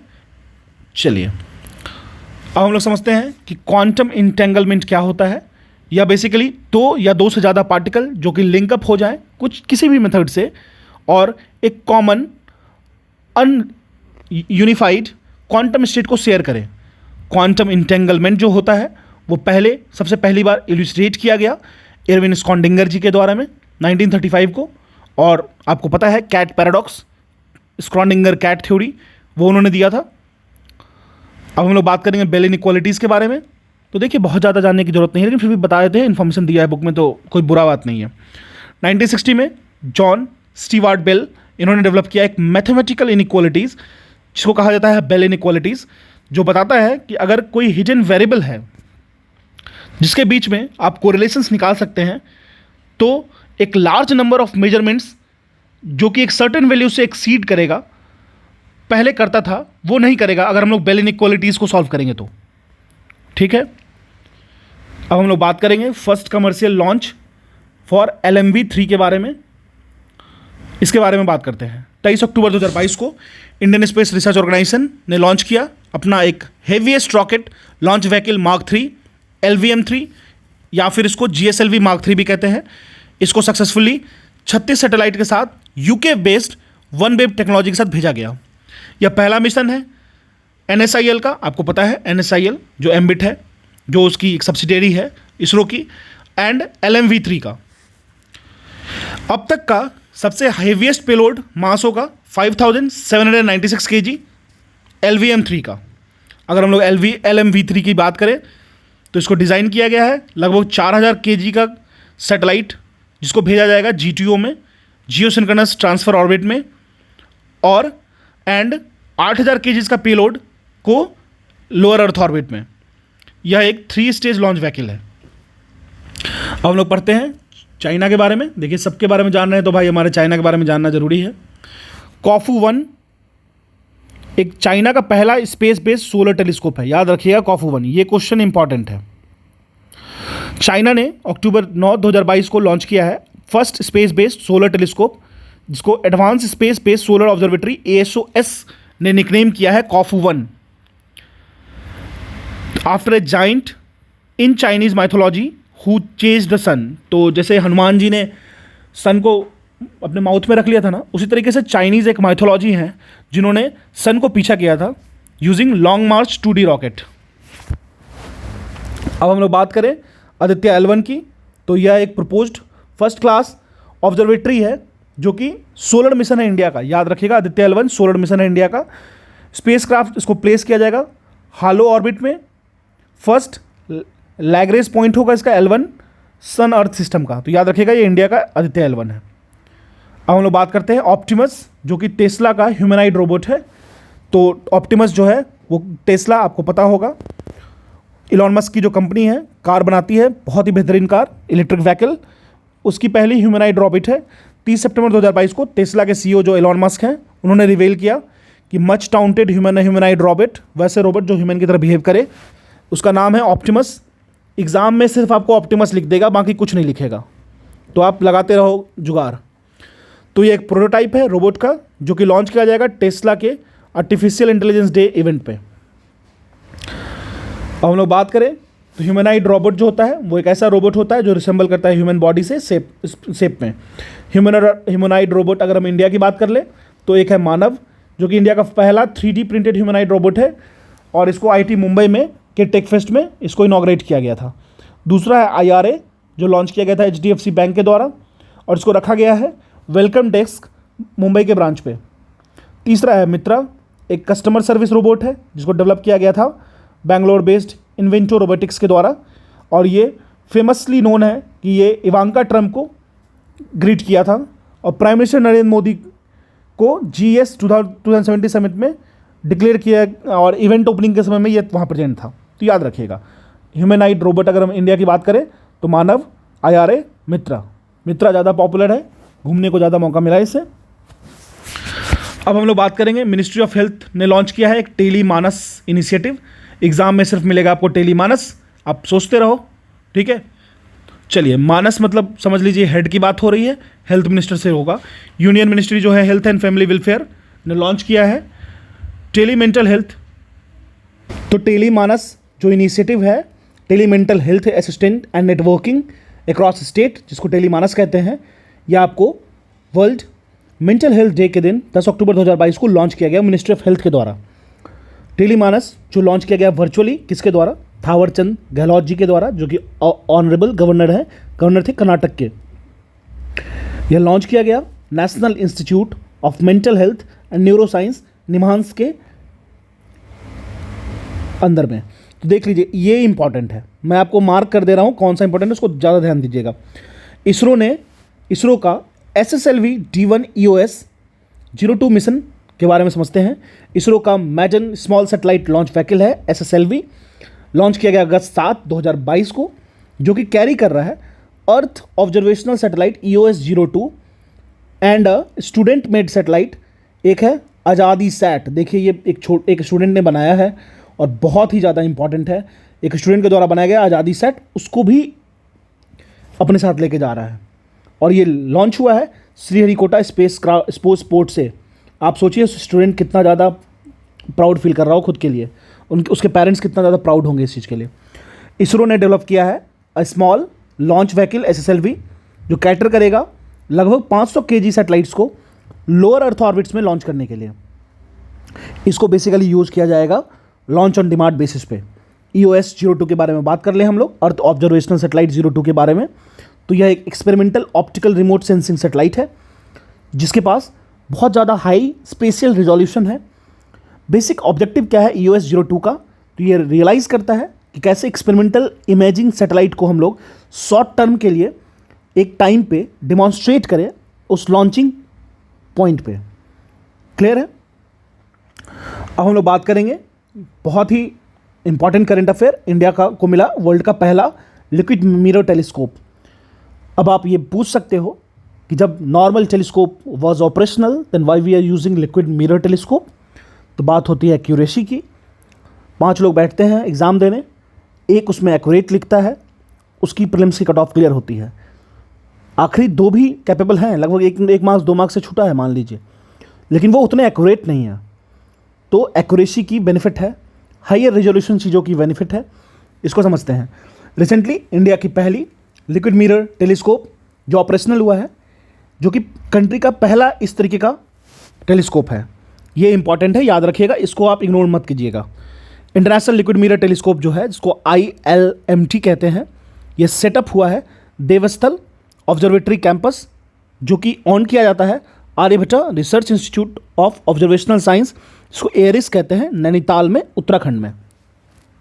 अगर हम लोग बात करें लिक्विड मिरर टेलीस्कोप के बारे में, तो लिक्विड मिरर टेलीस्कोप जो है वो एक तरीके का मिरर मेड है, रिफ्लेक्टिव लिक्विड्स यूज किया गया है मिरर्स पे। जो मोस्ट कॉमन लिक्विड यूज़ किया गया है वो है मर्क्यूरी। नॉन स्टिकी लिक्विड होता है, कहीं पर चिपकता नहीं है, डेंसिटी हाई होती है और टेम्परेचर थर्मल सेंसिटिव होता है, तभी तो इसको थर्मोमीटर में यूज़ करते हैं। लेकिन और कोई लिक्विड इसमें वर्क नहीं करेगा, और कोई लिक्विड भी वर्क कर जाएगा, लेकिन हम लोग इसमें मर्क्यूरी यूज़ करते हैं क्योंकि ये गैलियम का मेल्टिंग एलॉय है और आराम से ये मेल्ट होता है। अब हम लोग बात करेंगे पहली indigenous vaccine for cervical cancer के बारे में। ठीक है, पहली इंडिया की खुद की सेल्फ मेड सर्वाइकल कैंसर के लिए जो इंडिजीनियस वैक्सीन है वो बनी है, अप्रूव किया गया है 12 जुलाई 2022 को। कोई ज़रूरत नहीं याद रखने का, किसके द्वारा अप्रूव किया है ये याद रखना है। अप्रूव किया गया है drugs controller general of India DGCI के द्वारा। प्रिपेयर्ड किसके द्वारा किया गया है ये एग्जाम में पूछेगा, serum institute of India SII के द्वारा। इस वैक्सीन का नाम है सेरावेक्स। स्पेशलिटी क्या है, इंडिया का अपना पहला क्वाड्रिवेलेंट ह्यूमन पेप्लिमो वायरस वैक्सीन है, इसको QHPV भी कहते हैं, जो कि सर्वाइकल कैंसर की से लड़ेगा।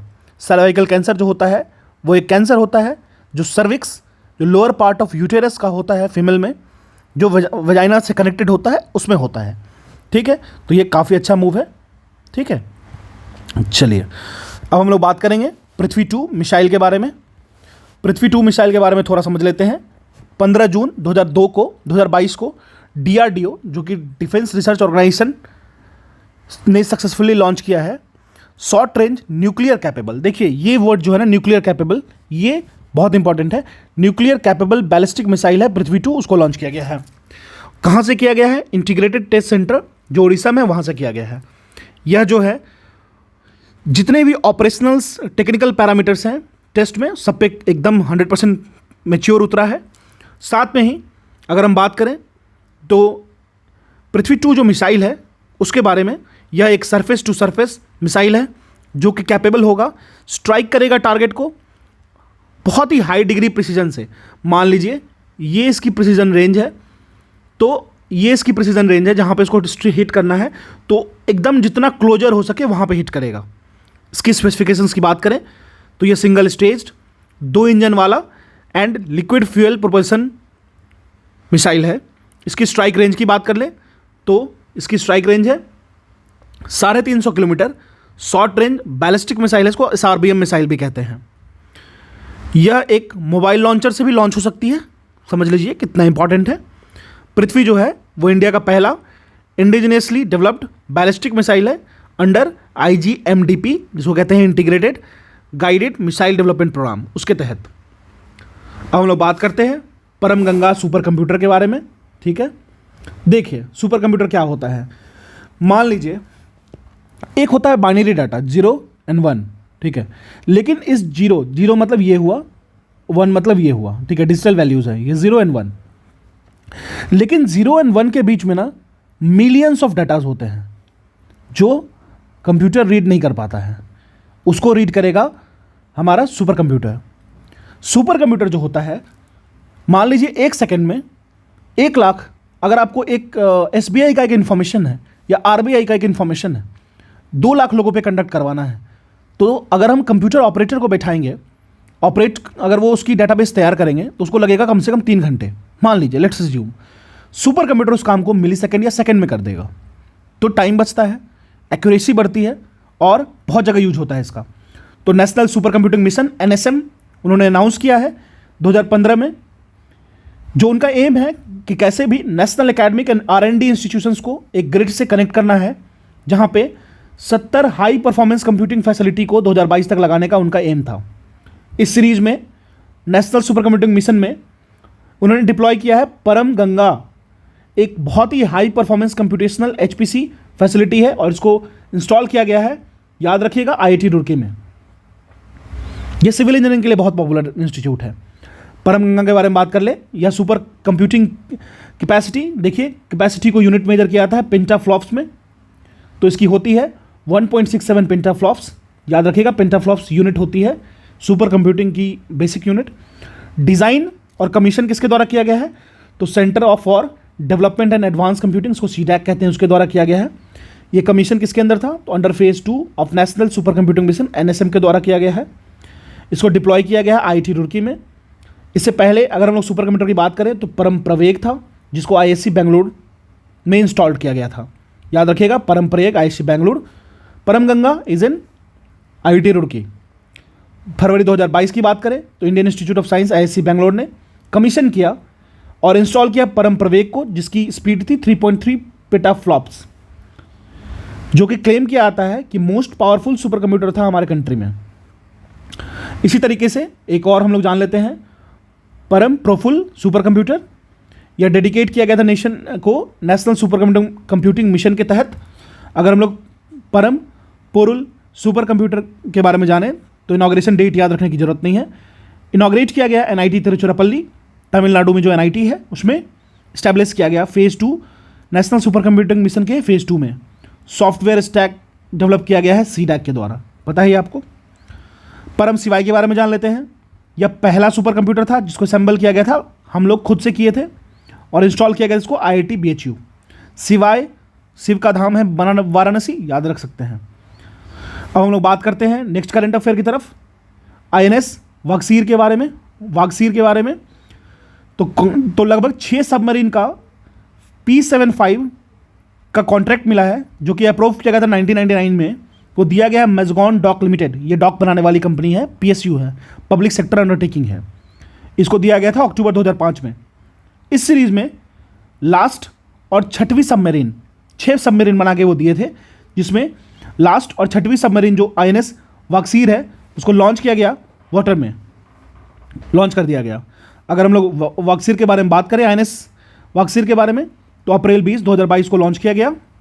और ये जो क्लास है वो फ्रेंच स्कॉर्पियन कालवारी या कालवरी क्लास की सबमरीन है, उस क्लास की सबमरीन है। अगर हम लोग और 5 सबमरीन्स की बात करें तो प्रोजेक्ट 75 के अंदर जो लॉन्च हुआ है INS कलवरी, जो कमीशन हुआ था दिसंबर 2017, डेट याद रखने की जरूरत नहीं है, रिसेंट वाला याद रखिएगा। INS Kandhari, INS Vagir, INS करंज, INS वेला, याद रखिएगा। अब हम लोग बात करते हैं एथेनॉल ब्लेंडिंग की। ग्लोबल वार्मिंग कम करना है, पॉल्यूटेंट को कम करना है, कार्बन के इमिशंस को कम करना है और ओजोन लेयर को ठीक करना है।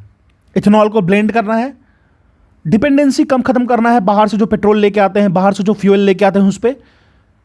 तो इथेनॉल एक अच्छा ऑप्शन है। इथेनॉल जो है एक बायोफ्यूल है जो नेचुरली प्रोड्यूस किया जाता है फर्मेंटेशन से। शुगर कर लो, बगासे जिसको कहते हैं, जैसे गन्ने का जो जैसे जूस निकलने के बाद जो बचता है वो, या फिर पेट्रोकेमिकल प्रोसेस से जैसे इथिलीन हाइड्रेशन से।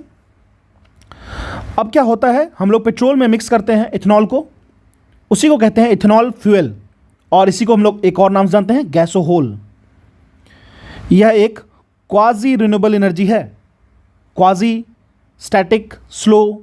Y? Because it is going to be mixed in petrol, not 100% renewable, so it's a quasi renewable energy. National policy biofuel 2009 जो आया था, उसने मैंडेटरी किया है, 100% फिक्स किया है कि ऑयल कंपनी जो होंगी वो पेट्रोल जो होगी वो ब्लेंडेड डालेंगी, कम से कम 5% एथेनॉल होना चाहिए। अगर अभी की बात करें तो 15% पे चल रहा है इथेनॉल ब्लेंडिंग। इतना लिमिट तक आप अभी कर सकते हो without any altercation, without any disturbance in the petrol. अगर हम लोग बात करें fuel ethanol production world wide की, तो यूएसए सबसे टॉप पे है, फिर ब्राज़ील है, फिर यूरोपियन यूनियन है, फिर चाइना है, देन इंडिया है। इंडिया भी पीछे नहीं है। अब हम लोग बात करेंगे फर्स्ट ट्रायल फ्लाइट यूजिंग गगन सैटेलाइट टेक्नोलॉजी। 28 अप्रैल 2022 को इंडियागो कैरिड आउट किया एक लैंडिंग ऑपरेशन, जो कि फ्लाइट एट कहाँ पे था, किशनगढ़ एयरपोर्ट, जो कि नियर अजमेर है वहाँ पे। किसके साथ? ATR-72 एक एयरक्राफ्ट है जो गगन नेविगेशन सिस्टम को यूज़ किया। इसी के साथ इंडिगो एक पहला एयरलाइन बना है एशिया में जो हमारा indigenously developed satellite based navigation system को यूज़ किया है, और साथ साथ में ही एशिया पैसिफिक रीजन में हम ऐसा करने वाले पहले हैं। Applause for that. अगर हम लोग गगन की बात कर लें तो ये डेवलप किया गया है airport authority of India limited and हमारा प्यारा ISRO, Indian space research organisation के द्वारा ज्वाइंटली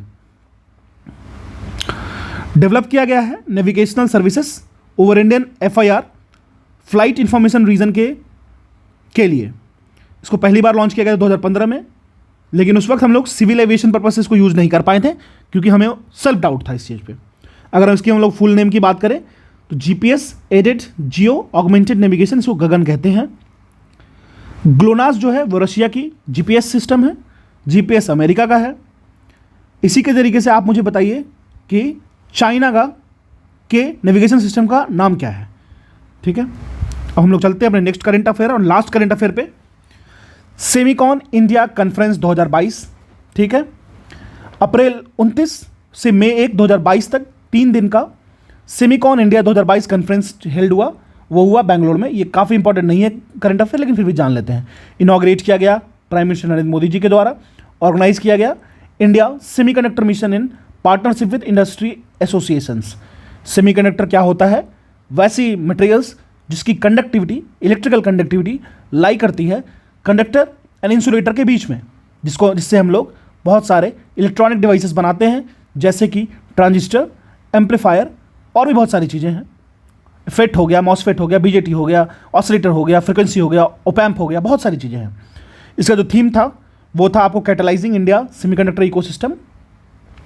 मेन एम है कि इंडिया को ग्लोबल लेवल पे हब बनाना है सेमीकंडक्टर डिज़ाइन में, मैन्युफैक्चरिंग में, टेक्नोलॉजी डेवलपमेंट में, और उस विज़न को, सेमीकंडक्टर के मिशन को आगे बढ़ाना है। अभी गुजरात में बना भी है एक। अब आ गया न्यूज़ इन शॉर्ट, इसको हम लोग बाद में देखेंगे। देखिए, ये हो गया हमारा पूरा का पूरा साइंस एंड टेक।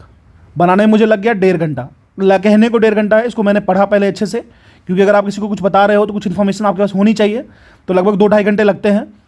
तो आप जल्दी से मेरे 905 सब्सक्राइबर को उसको 1000 पूरा कर दो। पहली चीज़, ये एक तरीके से मैं आप समझो तो कहते हैं ना कि इसके बदले ये दे दो मुझे, मैं ऐसे मांग रहा हूँ, ठीक है। और दूसरी बात, अगर आपको इसकी पीडीएफ चाहिए तो already uploaded on my Telegram channel ISP simplified, तो आप जुड़ जाओ। तीसरी चीज़, अब मैं आपको दिखाता हूँ कि हमारा क्या क्या कंप्लीट हो चुका है। तो please don't cry over on this, I have already, जो मैं कहा हूँ मैं डिलीवर कर रहा हूँ, ठीक है। देखिए, national affair done, international affair done, economic affair बचा है। अब हमारा तो साइंस एंड टेक भी डन हो गया, ठीक है। साइंस एंड टेक भी डन हो गया कंप्लीट। आप सोचो, इतने सारे टॉपिक्स, 17 पेजेस थे। इन्वायरमेंटल अफेयर भी डन हो गया। भाई साहब, शॉर्ट न्यूज़ एंड स्पोर्ट्स का न्यूज़ आप 5-5 मिनट में पढ़ सकते हो बैठ के, लेकिन मैं पढ़ा दूंगा, कोई दिक्कत नहीं है, ठीक है। तो मेजर पोर्शन अगर देखा जाए, तमीज़ से देखा जाए, तो 80% हमारा फिनिश हो गया है सिलेबस, ठीक है। मैं थोड़ा लेट स्टार्ट किया क्योंकि मुझे पता नहीं था कि इस बुक को पढ़ाऊंगा तो सही रहेगा, आप लोगों के लिए बहुत ज़्यादा हेल्पफुल होता है। और भी कोई बुक्स अगर आपको पढ़ना होगा तो आप कमेंट सेक्शन में बता सकते हो, ताकि मुझे थोड़ा आइडिया लगे कि हाँ किस तरीके से आप लोग इस तरीके से रीड करते हो, ठीक है। बेसिकली मैं विजन आइस यूज़ करता हूँ, तो मुझे इन चीज़ों पर उतना ज़्यादा ख्याल नहीं रहता है, ठीक है। Thank you.